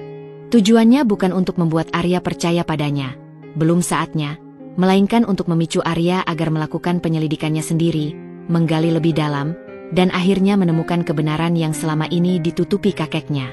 Arya adalah pion penting dalam permainan ini, dan Adelia membutuhkan Arya untuk bergerak sendiri, membuat penemuan itu seolah-olah adalah hasil kerja kerasnya sendiri. Strategi ketiga adalah membangun aliansi rahasia di dalam Wijaya Group. Adelia tahu, tidak semua orang di perusahaan itu loyal kepada Wijaya Senior, terutama setelah berbagai kebijakan kontroversial dan rumor tentang praktik kotor. Ada orang-orang yang mungkin tidak setuju dengan praktik ilegalnya dan merasa terancam. Ia mulai mengamati staf-staf kunci, mencari tanda-tanda ketidakpuasan atau keresahan. Ia bahkan mulai berinteraksi lebih sering dengan sekretaris Wijaya Senior, Nona Rina, bukan Rina yang kekasih Arya. Seorang wanita parubaya yang terlihat jujur dan sedikit cemas belakangan ini, sering mengeluh tentang tekanan pekerjaan yang aneh. Adelia mencoba membangun raport, mencari celah untuk mendekatinya sebagai sekutu potensial. Adelia juga terus berkomunikasi secara rahasia dengan Pratama Agung. Kakeknya, setelah mendengar semua temuan Adelia yang mengejutkan, terutama tentang kematian Rina dan sejarah pahit kedua keluarga, memberikan dukungan penuh, namun juga menekankan risiko yang semakin besar. Mereka mulai merancang rencana cadangan jika penyamaran Adelia terbongkar sepenuhnya dan ia berada dalam bahaya, termasuk jalur evakuasi dan perlindungan hukum. Pratama Agung bahkan mulai mengumpulkan tim pengacara terkemuka dan intelijennya sendiri, bersiap untuk sebuah konfrontasi besar yang tak terhindarkan, sebuah pertarungan yang mungkin akan mengguncang pondasi bisnis di Indonesia. Malam-malam di Menshahen Wijaya kini terasa lebih menegangkan bagi Adelia. Setiap langkah adalah perhitungan matang, setiap kata adalah strategi yang dipikirkan masak-masak. Ia adalah mata-mata yang berada di jantung musuh, seorang istri palsu yang menyimpan rahasia besar dan mengerikan, dan seorang cucu konglomerat yang siap melakukan apapun untuk menegakkan kebenaran, bahkan jika itu berarti harus menghancurkan segalanya. Permainan ini akan mencapai puncaknya, dan Adelia siap untuk menghadapinya, dengan segala risiko yang ada. Undangan pesta ulang tahun Wijaya Senior yang ke-81 disebar ke seluruh relasi bisnis dan kalangan elit. Ini bukan sekadar perayaan usia, melainkan sebuah demonstrasi kekuatan Wijaya Group, dan sekaligus kesempatan emas bagi Adelia untuk melancarkan tahap klimaks dari rencananya. Ia telah mempersiapkan segalanya dengan cermat. Perangkat penyadap yang terpasang di lokasi strategis, hard drive cadangan berisi semua bukti, dan jalur komunikasi rahasia yang siap siaga dengan tim Pratama Agung. Pesta itu sangat megah, jauh melampaui pesta pernikahan Arya dan Adelia. Ballroom Hotel Bintang 7 milik Wijaya Group dipenuhi ratusan tamu yang mengenakan busana mewah, diiringi alunan musik orkestra yang merdu. Wijaya Senior duduk di singgasana khusus, menerima ucapan selamat dengan senyum penuh kemenangan. Arya berdiri di sampingnya, berusaha menampilkan senyum ramah yang terasa seperti topeng. Ia sesekali mencuri pandang pada Adelia, yang berdiri sedikit terpisah, menyapa tamu dengan anggun dalam balutan gaun malam sederhana namun elegan yang membuatnya terlihat menonjol. Arya masih menyimpan rasa curiga yang mengganggu, tetapi ia tak punya bukti kuat. Adelia, bagaimanapun, merasakan detak jantungnya berpacu. Malam ini adalah penentuan. Ia telah menyusun trigger untuk rencananya. Sebuah pesan anonim yang akan dikirim ke ponsel Arya, berisi cuplikan audio dari rekaman percakapan Wijaya Senior dan detail singkat tentang kematian Rina yang sebenarnya. Ia juga akan memanfaatkan Nona Rina, sekretaris Wijaya Senior yang sudah ia dekati, untuk menempatkan sebuah flash drive terenkripsi di meja presentasi utama. Saat pidato Wijaya Senior dimulai, suasana menjadi hening. Sang kakek berbicara tentang perjalanan bisnisnya, warisan keluarga, dan masa depan Wijaya Group. Tiba-tiba, ponsel Arya bergetar. Sebuah pesan anonim muncul di layarnya. Arya membukanya, dan matanya membelalak kaget. Cuplikan audio percakapan Wijaya Senior tentang pembungkaman Rina, dan ringkasan fakta bahwa kematian tunangannya bukanlah kecelakaan biasa. Wajah Arya memucat. Ia menatap kakeknya yang sedang berpidato di depan, lalu melirik Adelia yang berdiri di kejauhan. Sebuah kilatan amarah dan rasa dikhianati membakar matanya. Ia merasakan semua kebohongan yang selama ini menyelimutinya runtuh seketika. Di saat yang sama, Adelia memberi isyarat tak terlihat pada Nona Rina. Nona Rina, dengan tangan gemetar, menempatkan flash drive kecil itu di samping proyektor yang akan menampilkan presentasi Wijaya Senior berikutnya. Ia telah diyakinkan oleh Adelia bahwa ini adalah untuk memperbaiki kesalahan dan melindungi perusahaan dari kehancuran internal. Setelah pidato, Wijaya Senior memanggil Arya untuk menemaninya di podium, mempersiapkan presentasi tentang rencana ekspansi Wijaya Group. Saat Arya mendekat, ia langsung berbisik dengan nada dingin dan penuh ancaman ke arah Adelia, yang kini berdiri di dekatnya. Jadi ini rencanamu, Citra? Kau bermain-main denganku? Adelia tidak menjawab. Ia hanya menatap Arya dengan tatapan yang kini bukan lagi polos atau patuh, melainkan tegas dan penuh tantangan. Bukan aku, Tuan Arya, tapi kebenaran. Saat Wijaya Senior menekan tombol untuk memulai presentasinya, bukan grafik proyeksi bisnis yang muncul di layar lebar, melainkan sebuah rekaman video yang gelap, diikuti dengan suara Wijaya Senior yang sedang bernegosiasi tentang proyek tambang ilegal dengan pengusaha asing, lengkap dengan rincian suap dan pengerusakan lingkungan. Kemudian, disusul dengan rekaman audio yang lebih mengejutkan. Percakapan Wijaya Senior dan seseorang bernama Budi membahas penyelesaian masalah Rina dan manipulasi laporan kecelakaan. Suara Wijaya Senior, yang dikenali semua orang, dengan jelas menyebutkan bahwa Rina harus dibungkam karena terlalu banyak tahu tentang praktik ilegal perusahaan. Gema rekaman itu memenuhi ballroom, membuat riuh rendah pesta seketika mati. Ratusan pasang mata terbelalak, menatap layar dengan tak percaya. Wijaya Senior, yang berdiri di podium, mendadak kaku, wajahnya memucat pasi. Ia berusaha menghentikan proyektor, namun gagal. Nona Rina, di sisi lain, langsung berlari keluar dari ballroom, tak sanggup menahan ketakutannya. Arya, yang berdiri di samping kakeknya, merasakan semua darahnya surut. Ia mendengar rekaman itu dengan jelas, melihat wajah kakeknya yang ketakutan dan panik. Kebenaran tentang Rina, tentang pengkhianatan kakeknya sendiri, menghantamnya telak. Selama ini ia menyalahkan dirinya sendiri, hidup dalam penyesalan, padahal ia hanya pion dalam permainan keji kakeknya. Ia menoleh pada Adelia.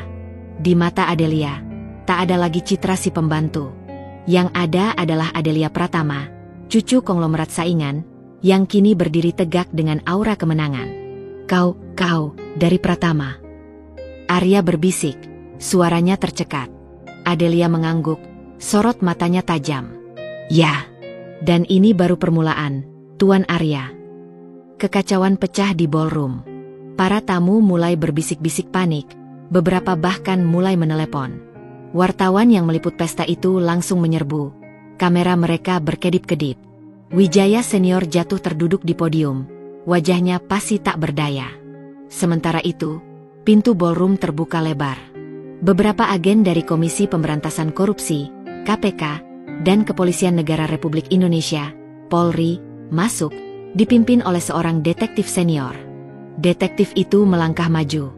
Atas nama hukum, Tuan Wijaya Senior, Anda kami tahan atas dugaan tindak pidana korupsi, manipulasi pasar, dan terlibat dalam perencanaan pembunuhan. Arya menatap kakeknya yang kini ditangkap, lalu kembali pada Adelia. Dendam, kemarahan, dan rasa dikhianati bercampur aduk. Tapi di tengah badai emosi itu, ia juga merasakan secercah kebebasan. Kebenaran, meski pahit, akhirnya terungkap. Kekacauan yang pecah di ballroom pesta ulang tahun Wijaya Senior bagaikan bom yang meledak, menghancurkan topeng kemewahan dan reputasi yang selama ini dibangun keluarga Wijaya.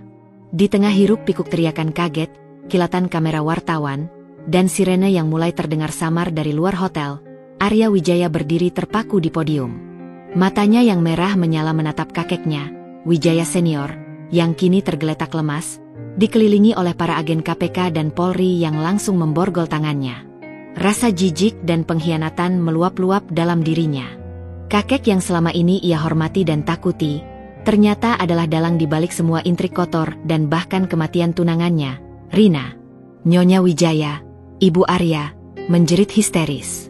Ia berusaha menerobos kerumunan untuk mendekati Wijaya Senior, namun dihalangi oleh petugas keamanan.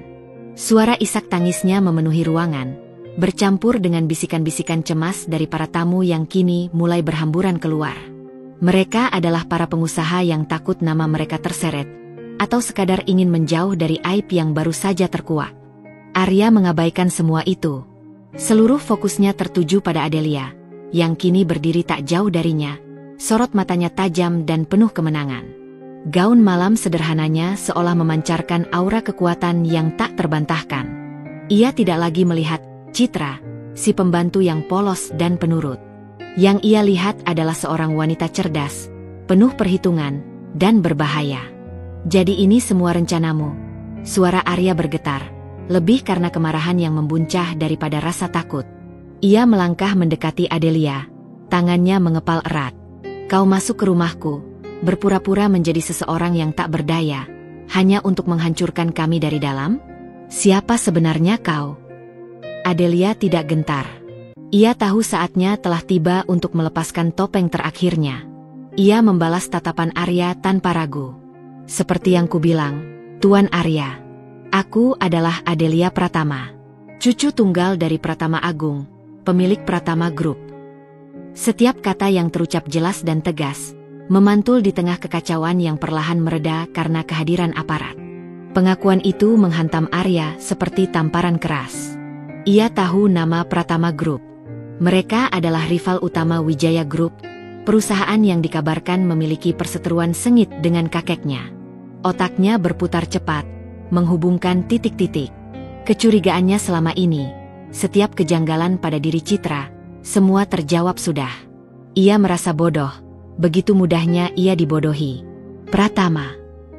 Arya mencibir, namun suaranya lebih terdengar seperti desisan. Jadi ini semua tentang dendam keluarga?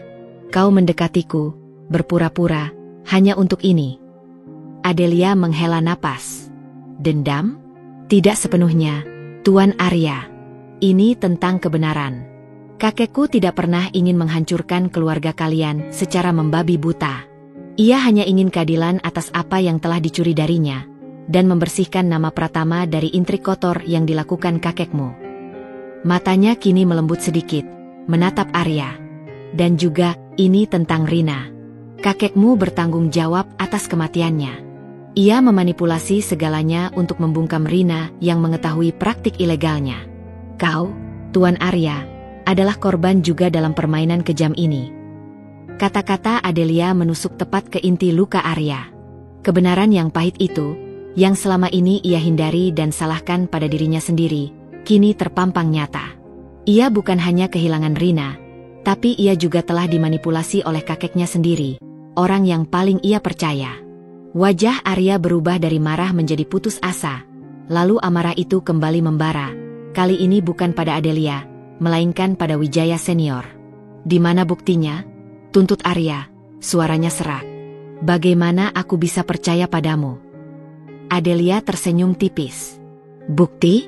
Ada di tangan aparat yang baru saja menangkap kakekmu. Aku telah mengirimkan semua rekaman, dokumen, dan data keuangan terkait Solaris Holdings, beserta bukti manipulasi kasus Rina, kepada KPK dan pihak berwajib beberapa jam yang lalu. Mereka sudah memantaunya sejak aku mulai menyusun semuanya. Ia menunjuk pada Nona Rina yang kini dibawa oleh salah satu petugas keluar ballroom. Nona Rina, sekretaris kakekmu, juga membantu menyerahkan bukti fisik lainnya. Mendengar itu, Arya terpukul. Ia tidak menyangka jaringan Adelia begitu luas, rencananya begitu matang. Ia menatap ke arah kerumunan, melihat para aparat membawa Wijaya Senior keluar dari ballroom, diiringi kilatan kamera wartawan yang tak henti-hentinya. Pesta pengkhianatan ini telah mencapai puncaknya, dan kini dunia akan tahu kebusukan yang tersembunyi di balik nama besar Wijaya. Arya menatap Adelia sekali lagi. Di antara puing-puing kehancuran yang diciptakan oleh kebenaran, ia melihat bukan lagi seorang musuh, melainkan seorang yang berani, cerdas, dan mungkin satu-satunya orang yang jujur di sekelilingnya saat ini. Ia telah membongkar semua kepalsuan, termasuk yang Arya sendiri sembunyikan. Dan di tengah kehancuran itu, sebuah awal yang baru, penuh ketidakpastian, mulai muncul. Malam pesta yang seharusnya gemerlap berakhir dengan aib yang mengguncang seluruh jagat bisnis dan politik Indonesia.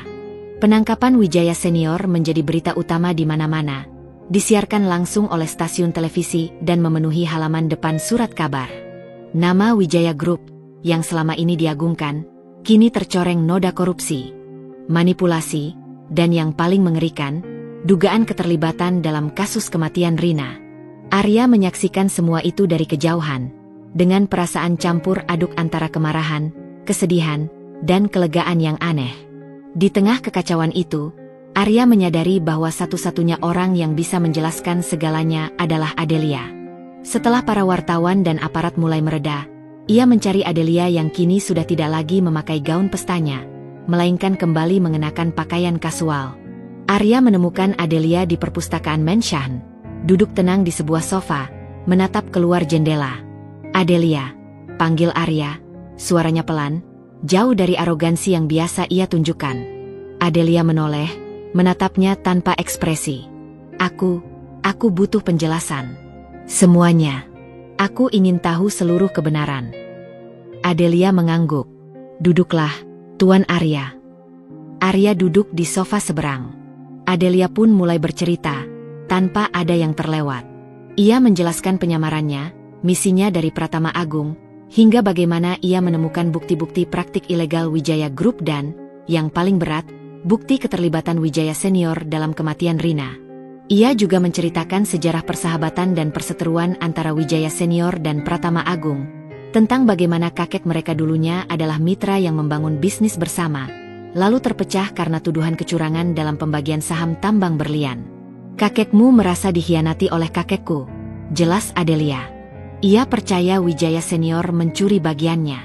Dan kakekmu, ia membalasnya dengan cara yang sama kejamnya, hingga menyebabkan Pratama Group hampir bangkrut. Arya mendengarkan dalam diam, mencerna setiap kata. Kebenaran itu menusuknya lebih dalam daripada yang ia bayangkan. Hidupnya, masa lalunya, bahkan hubungannya dengan Rina, semuanya adalah bagian dari intrik yang jauh lebih besar. Ia telah menjadi pion dalam permainan yang dimainkan oleh dua patriark tua. Rasa bersalah atas kematian Rina, yang selama ini ia pikul sendiri, kini beralih menjadi kemarahan mendalam pada Wijaya Senior. Kakeknya, yang seharusnya melindunginya, justru menggunakan dirinya sebagai perisai, bahkan memanipulasi kehidupannya. Dan pernikahan ini? Tanya Arya, suaranya tercekat.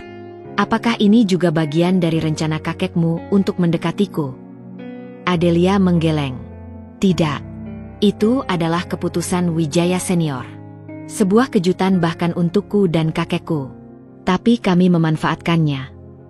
Adelia kemudian menceritakan bagaimana Wijaya Senior pernah memberinya buku filsafat dan bertanya tentang perseteruan dua keluarga. Aku pikir ia ingin memperbaiki semuanya. Atau mungkin ia hanya ingin mengendalikan segalanya, termasuk aku. Arya terdiam lama, menatap kosong ke depan. Wajahnya menunjukkan kepedihan yang mendalam. Kebenaran yang menyakitkan ini membebaskannya dari belenggu ilusi, namun juga membuatnya merasa telanjang dan rapuh. Ia telah kehilangan tunangan, diperalat oleh kakeknya, dan dibohongi oleh wanita yang kini menjadi istrinya. Aku tidak tahu harus merasa apa, ujar Arya akhirnya. Suaranya parau. Terima kasih, Adelia, atas kebenaran ini.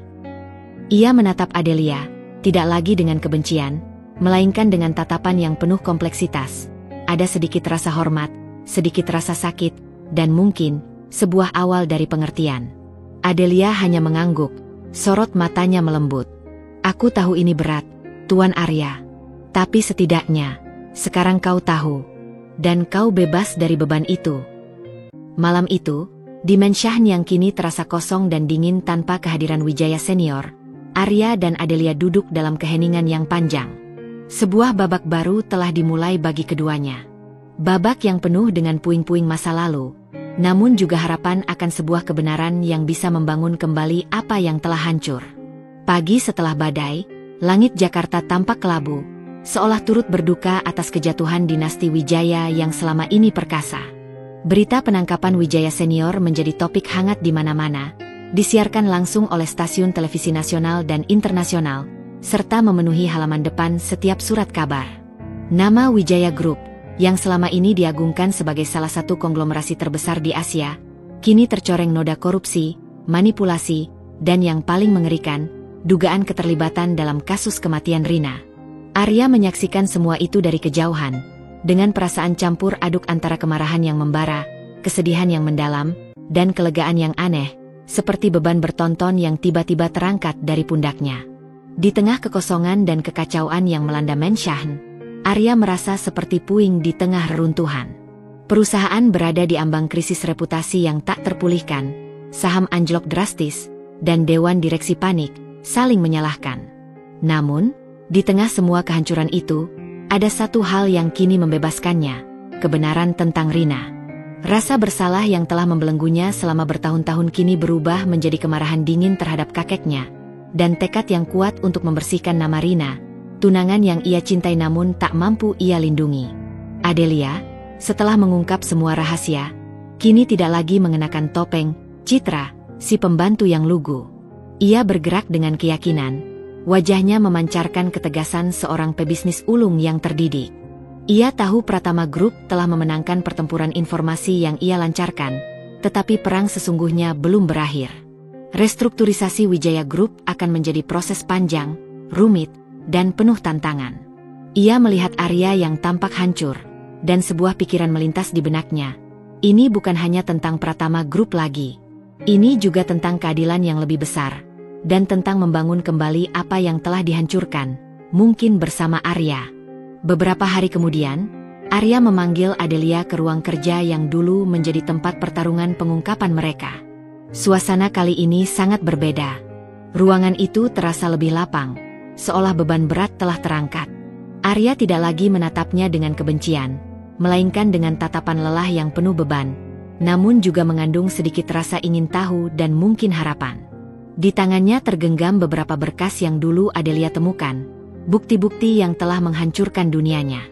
"Aku sudah membaca semua laporannya, Adelia," kata Arya, suaranya pelan dan serak, jauh dari arogansi yang biasa ia tunjukkan. Ia tampak jauh lebih muda, seolah topeng kedewasaan yang ia kenakan telah runtuh. "Kasus Rina, semua bukti yang kau kumpulkan, semuanya benar. Aku sudah berbicara dengan pengacara dan mereka mengkonfirmasi bahwa laporan kecelakaan itu dimanipulasi. Kakek, dia benar-benar melakukannya." Mata Arya berkaca-kaca, namun ia menahannya dengan sekuat tenaga. "Aku tidak tahu bagaimana harus membalas budimu. Kau telah membebaskanku dari neraka ini, dari rasa bersalah yang tak pantas aku pikul." Adelia menatapnya dengan lembut. "Bukan budi, Tuan Arya. Ini adalah kebenaran yang memang seharusnya terungkap. Dan aku juga berhutang padamu untuk itu. Aku memanipulasimu, masuk ke kehidupanmu dengan kebohongan. Aku juga meminta maaf untuk itu." Arya menghela napas panjang, sebuah beban berat yang keluar dari dadanya. "Kita berdua terjebak dalam permainan orang tua kita. Permainan yang kejam dan menghancurkan. Bedanya, kau datang dengan tujuan dan rencana matang, sementara aku hanya menjadi pion yang buta dan dimanipulasi." Ia menatap Adelia lurus, tatapannya kini lebih jernih. "Kakekmu, Pratama Agung, telah menghubungiku pagi ini. Ia menawarkan bantuan untuk menstabilkan Wijaya Group, dengan syarat aku harus bekerja sama penuh dengannya dalam restrukturisasi perusahaan dan pengungkapan aset-aset ilegal Wijaya Senior." Adelia mengangguk, mengonfirmasi. "Itu memang rencana kakekku. Ia melihat potensi dalam dirimu, Tuan Arya. Ia tahu kau memiliki integritas yang kakekmu tidak miliki. Dan ia ingin memastikan tidak ada lagi praktik kotor yang merugikan siapapun, terutama dari pihak Wijaya Group." Arya tersenyum pahit, ada ironi dalam senyumnya. "Potensi? Atau hanya cara lain untuk menguasai Wijaya Group secara tidak langsung?" "Mungkin keduanya," jawab Adelia jujur, tidak berusaha menyembunyikan kebenasan. "Tapi aku bisa menjamin, kakekku tidak sekejam kakekmu. Ia ingin keadilan, bukan kehancuran total. Ia percaya, dengan kau di pucuk pimpinan, Wijaya Group bisa diselamatkan dan dibersihkan dari praktik masa lalu yang busuk. Ini adalah kesempatan bagimu untuk menebus semua kesalahan." Arya terdiam lama, memikirkan tawaran itu dengan seksama. Bergabung dengan Pratama Group, setelah semua ini, itu seperti menelan pil pahit, mengakui kekalahan telak. Tapi, ia tahu ia tak punya pilihan. Wijaya Group sedang sekarat, terancam bangkrut dan dicabut izin operasionalnya. Dan ia juga ingin membersihkan nama keluarganya, membalas perbuatan kakeknya, dan memastikan keadilan bagi Rina. "Aku akan setuju," kata Arya akhirnya, suaranya tegas, seolah baru saja mengambil keputusan terpenting dalam hidupnya. Ia menatap Adelia, ada keraguan samar yang tersirat di matanya. "Aku akan bekerja sama dengan kakekmu. Tapi ada satu syarat lagi." Ia menatap Adelia lekat. "Pernikahan ini, kita harus mengakhirinya secara resmi. Aku tidak bisa melanjutkannya dengan cara ini. Ini hanya sandiwara." Adelia merasakan sedikit nyeri di dadanya, sebuah perasaan yang tak ia duga akan muncul. Ia tahu ini akan terjadi. Pernikahan mereka memang hanya sandiwara, sebuah jembatan yang telah menyelesaikan tujuannya. "Tentu saja, Tuan Arya. Kita bisa memproses perceraian setelah semua ini mereda dan situasi perusahaan stabil. Aku juga tidak bisa melanjutkan sandiwara ini." Arya mengangguk, ada sedikit kekecewaan yang samar di matanya, yang tak luput dari perhatian Adelia. Sebuah emosi kompleks melintas di wajahnya. Baiklah, kalau begitu, mari kita mulai membersihkan kekacauan ini. Aku butuh bantuanmu, Adelia. Sebagai rekan, bukan sebagai istri.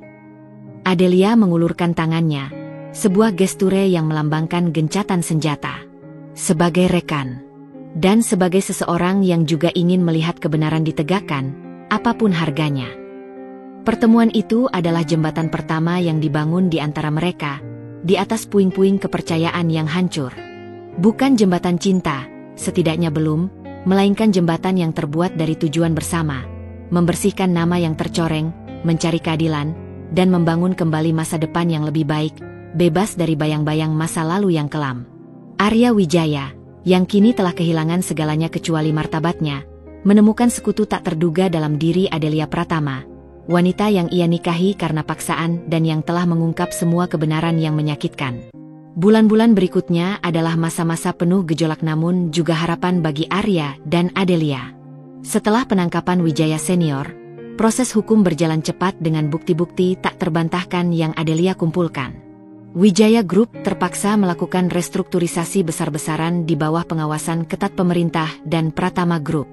Arya, dengan bimbingan Pratama Agung dan bantuan Adelia, mengambil alih kepemimpinan perusahaan. Tugasnya sangat berat, membersihkan nama Wijaya, memulihkan kepercayaan investor, dan mengubah budaya perusahaan yang telah terkontaminasi praktik ilegal. Pratama Agung menunjukkan dukungannya secara penuh, bukan hanya dengan modal dan jaringan, tetapi juga dengan mengirimkan tim ahli untuk membantu Arya. Arya, yang tadinya dipenuhi kebencian dan rasa jijik, perlahan mulai melihat kakek Adelia bukan sebagai musuh, melainkan sebagai seorang mentor yang bijaksana. Ia menyaksikan bagaimana Pratama Agung memegang prinsip keadilan dan etika bisnis yang tinggi, jauh berbeda dari apa yang diajarkan Wijaya Senior kepadanya. Kerjasama antara Arya dan Adelia menjadi semakin intens. Mereka menghabiskan waktu berjam-jam di kantor, membahas strategi, meninjau dokumen, dan menghadapi krisis satu persatu. Adelia, dengan kecerdasan dan pemahaman bisnisnya yang luar biasa, terbukti menjadi rekan kerja yang tak ternilai. Ia memberikan perspektif baru, ide-ide inovatif, dan keberanian untuk mengambil langkah-langkah drastis yang diperlukan. Arya mulai mengagumi ketajaman pikiran Adelia, profesionalismenya, dan tekadnya yang tak tergoyahkan. Di tengah kesibukan itu, hubungan pribadi mereka pun berkembang, meskipun perlahan. Pembicaraan mereka tidak lagi terbatas pada pekerjaan. Mereka mulai berbagi cerita pribadi, luka masa lalu, dan mimpi-mimpi yang terpendam. Arya menceritakan lebih banyak tentang Rina, tentang bagaimana ia merasa bersalah, dan bagaimana ia kini ingin memastikan kematian Rina tidak sia-sia. Adelia mendengarkan dengan penuh perhatian, menawarkan dukungan dan pengertian yang tulus. Ia juga berbagi tentang tekanan menjadi pewaris Pratama Group, harapan kakeknya, dan pengorbanan yang harus ia lakukan untuk misinya. Perpisahan resmi mereka, perceraian yang telah mereka sepakati, sempat dibahas. Namun, setiap kali topik itu muncul, ada keraguan samar di antara mereka. Pernikahan yang dimulai dari sebuah kebohongan dan paksaan, kini telah menjadi jembatan yang tak terduga, yang menghubungkan dua orang dari dunia berbeda. Mereka telah melewati badai bersama, melihat sisi terburuk satu sama lain, namun juga menemukan kekuatan dan integritas yang tersembunyi. Suatu sore, setelah rapat yang panjang dan melelahkan, Arya dan Adelia sedang duduk di kantor Arya. Keheningan nyaman menyelimuti mereka. Arya menatap Adelia, melihat bukan lagi citra si pembantu, atau Adelia Pratama si mata-mata. Ia melihat Adelia, seorang wanita yang kuat, cerdas, dan telah membantunya menemukan kembali dirinya. Adelia, kata Arya pelan, memecah keheningan. Tentang perceraian itu, apakah kita benar-benar harus melakukannya? Adelia terdiam. Ia menatap Arya, melihat kelelahan di matanya, tapi juga sebuah harapan yang ia sendiri tak tahu apakah ia berhak merasakannya. Kita sepakat, Tuan Arya, bahwa ini hanyalah sandiwara. Mungkin memang begitu awalnya. Arya bangkit, mendekati Adelia. Tapi, setelah semua ini, aku tidak tahu. Aku merasa aku mengenalmu lebih baik daripada siapapun. Dan aku tidak keberatan jika ini bukan lagi sandiwara. Adelia merasakan jantungnya berdebar kencang. Ia telah menghabiskan hidupnya untuk misi dan keluarga, menekan semua emosi pribadi. Namun, Arya, dengan segala kompleksitas dan kerentanannya, telah menyentuh sesuatu di dalam dirinya. Tuan Arya. Arya meraih tangan Adelia, tatapannya tulus. Aku tahu ini gila. Kita memulai ini dengan cara yang salah. Tapi, bisakah kita mencoba? Bisakah kita membangun sesuatu yang nyata dari puing-puing ini? Bukan lagi Arya Wijaya yang sombong, atau citra si pembantu. Hanya Arya dan Adelia. Adelia menatapnya lama, mempertimbangkan segala risiko dan kemungkinan. Ia melihat kejujuran di mata Arya, sebuah janji untuk memulai babak baru. Tangannya membalas genggaman Arya. Baiklah, Tuan Arya, katanya, senyum tulus pertama yang terpancar di wajahnya sejak ia menjadi citra. Mari kita coba. Sebagai Arya dan Adelia. Di bawah langit yang perlahan mulai menampakkan bintang, Arya Wijaya dan Adelia Pratama, dua pewaris dari dua konglomerat yang pernah berseteru, kini berdiri di ambang sebuah awal yang baru. Pernikahan yang dimulai dari intrik dan paksaan, kini menemukan potensi untuk tumbuh menjadi sesuatu yang lebih besar dari sekadar kesepakatan bisnis. Mereka adalah bukti bahwa dari kehancuran dan kebohongan, bisa muncul kebenaran yang membebaskan, dan bahkan, sebuah cinta yang tak terduga. Tahun-tahun berlalu dengan cepat, membawa perubahan signifikan bagi Wijaya Group dan kehidupan Arya serta Adelia. Setelah penangkapan Wijaya Senior, proses hukum berjalan dengan cepat dan transparan, didukung oleh bukti-bukti tak terbantahkan yang Adelia kumpulkan. Wijaya Senior divonis dengan hukuman berat atas berbagai tuduhan korupsi, manipulasi pasar, dan keterlibatannya dalam penutupan kasus kematian Rina. Meskipun keputusan itu menyakitkan bagi Arya, ia menerimanya sebagai bagian integral dari proses pembersihan masa lalu yang kelam. Di bawah kepemimpinan Arya Wijaya, Wijaya Group perlahan bangkit dari keterpurukan, seperti burung phoenix dari abunya. Dengan panduan bijaksana dari Pratama Agung dan kerja keras tanpa lelah Adelia, perusahaan itu tidak hanya berhasil membersihkan namanya, tetapi juga bertransformasi menjadi entitas bisnis yang jauh lebih transparan, beretika, dan berkelanjutan. Arya membuktikan dirinya sebagai pemimpin yang berintegritas tinggi. Ia membentuk departemen etika yang baru, menginvestasikan besar-besaran dalam proyek-proyek energi terbarukan, dan memastikan semua operasi pertambangan dilakukan dengan standar lingkungan dan sosial tertinggi. Nama baik Wijaya Group kembali pulih, bahkan lebih kuat dari sebelumnya, sebagai simbol rebranding dan pertobatan korporasi yang patut dicontoh. Kasus kematian Rina akhirnya mendapatkan keadilan yang layak. Arya, yang kini bebas dari beban rasa bersalah, mendirikan sebuah yayasan atas nama Rina. Yayasan ini berfokus pada dukungan bagi seniman muda berbakat dan advokasi keadilan bagi korban-korban ketidakadilan, memastikan bahwa warisan Rina akan terus hidup dan membawa dampak positif. Hubungan Arya dan Adelia berkembang jauh melampaui ekspektasi awal mereka. Pernikahan yang dimulai sebagai sandiwara paksaan, kini menjadi fondasi kuat bagi sebuah ikatan yang tulus dan mendalam. Mereka memutuskan untuk tidak melanjutkan proses perceraian. Arya dan Adelia menemukan bahwa mereka saling melengkapi dengan sempurna. Kecerdasan analitis Adelia yang tajam menyeimbangi keberanian Arya dalam mengambil risiko dan visi strategisnya. Empati Adelia yang dalam juga membantu Arya menghadapi trauma masa lalunya dengan lebih baik. Mereka menjadi pasangan yang solid dan tak terpisahkan, baik di dalam maupun di luar lingkungan kerja, sebuah kekuatan ganda yang disegani di dunia bisnis. Suatu sore yang cerah, saat mereka berdua mengunjungi makam Rina, Arya menaruh seikat bunga lili putih di atas nisannya. "Rina," bisiknya pelan, suaranya dipenuhi kedamaian yang baru ditemukan. "Aku sudah membersihkan namamu. Dan aku sudah menemukan jalanku, menemukan kedamaian." Ia menoleh ke arah Adelia, yang berdiri di sampingnya, memegang tangannya dengan erat. "Terima kasih, Adelia. Kau membantuku menemukan kembali diriku, menemukan cahaya dalam kegelapan." Adelia tersenyum tulus, matanya memancarkan kehangatan. "Kita saling membantu, Arya. Kita sama-sama mencari kebenaran, dan kita sama-sama terluka. Tapi dari luka itu, kita bisa tumbuh dan membangun sesuatu yang baru, sesuatu yang lebih baik." Meskipun Pratama Agung kini mendelegasikan lebih banyak tanggung jawab penting kepada Adelia di Pratama Group, dan Arya sibuk dengan restrukturisasi Wijaya Group, mereka selalu meluangkan waktu berkualitas untuk satu sama lain. Mereka sering bertemu dengan Pratama Agung untuk makan malam keluarga, di mana sang kakek kini melihat mereka berdua bukan hanya sebagai cucunya dan menantu yang baru, melainkan sebagai penerus yang kuat, berintegritas, dan mampu membawa perubahan positif. "Kakek Pratama," kata Arya suatu malam, di meja makan yang dulunya terasa penuh intrik dan rahasia. "Aku tidak pernah membayangkan akan bekerja sama dengan Anda dan Adelia seperti ini. Rasanya seperti takdir." Pratama Agung tertawa hangat, matanya berbinar. "Hidup memang penuh kejutan, Arya.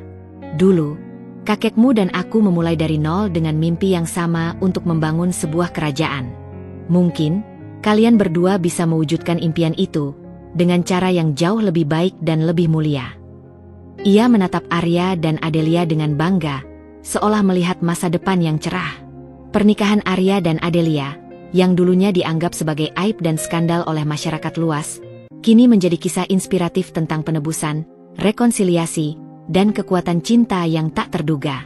Mereka tidak hanya berhasil menyelamatkan dua perusahaan besar dari kehancuran, tetapi juga menjembatani perseteruan lama antara dua dinasti, menunjukkan kepada dunia bahwa kebenaran, integritas, dan pengampunan bisa mengalahkan dendam dan kebusukan. Adelia sesekali masih teringat masa-masa ia menjadi Citra, pembantu yang polos dan lugu. Ia tersenyum geli mengenang betapa mudahnya ia mengelabui semua orang. Namun kini, ia adalah dirinya sendiri, Adelia Pratama Wijaya, seorang wanita yang telah menemukan cinta sejati, tujuan hidup, dan kedamaian di tempat yang paling tak terduga. Masa depan terbentang luas di hadapan mereka. Arya dan Adelia, bergandengan tangan, siap menghadapi tantangan apapun yang akan datang, baik dalam bisnis maupun kehidupan pribadi mereka. Mereka telah membuktikan bahwa meskipun awal sebuah cerita bisa dipenuhi kepalsuan, intrik, dan rasa sakit, akhir ceritanya bisa ditulis ulang dengan kebenaran yang membebaskan, kepercayaan yang dibangun kembali, dan sebuah cinta yang tulus. Ini adalah sebuah awal baru yang menjanjikan, tidak hanya bagi mereka berdua, tetapi juga bagi warisan yang akan mereka bangun bersama untuk generasi mendatang.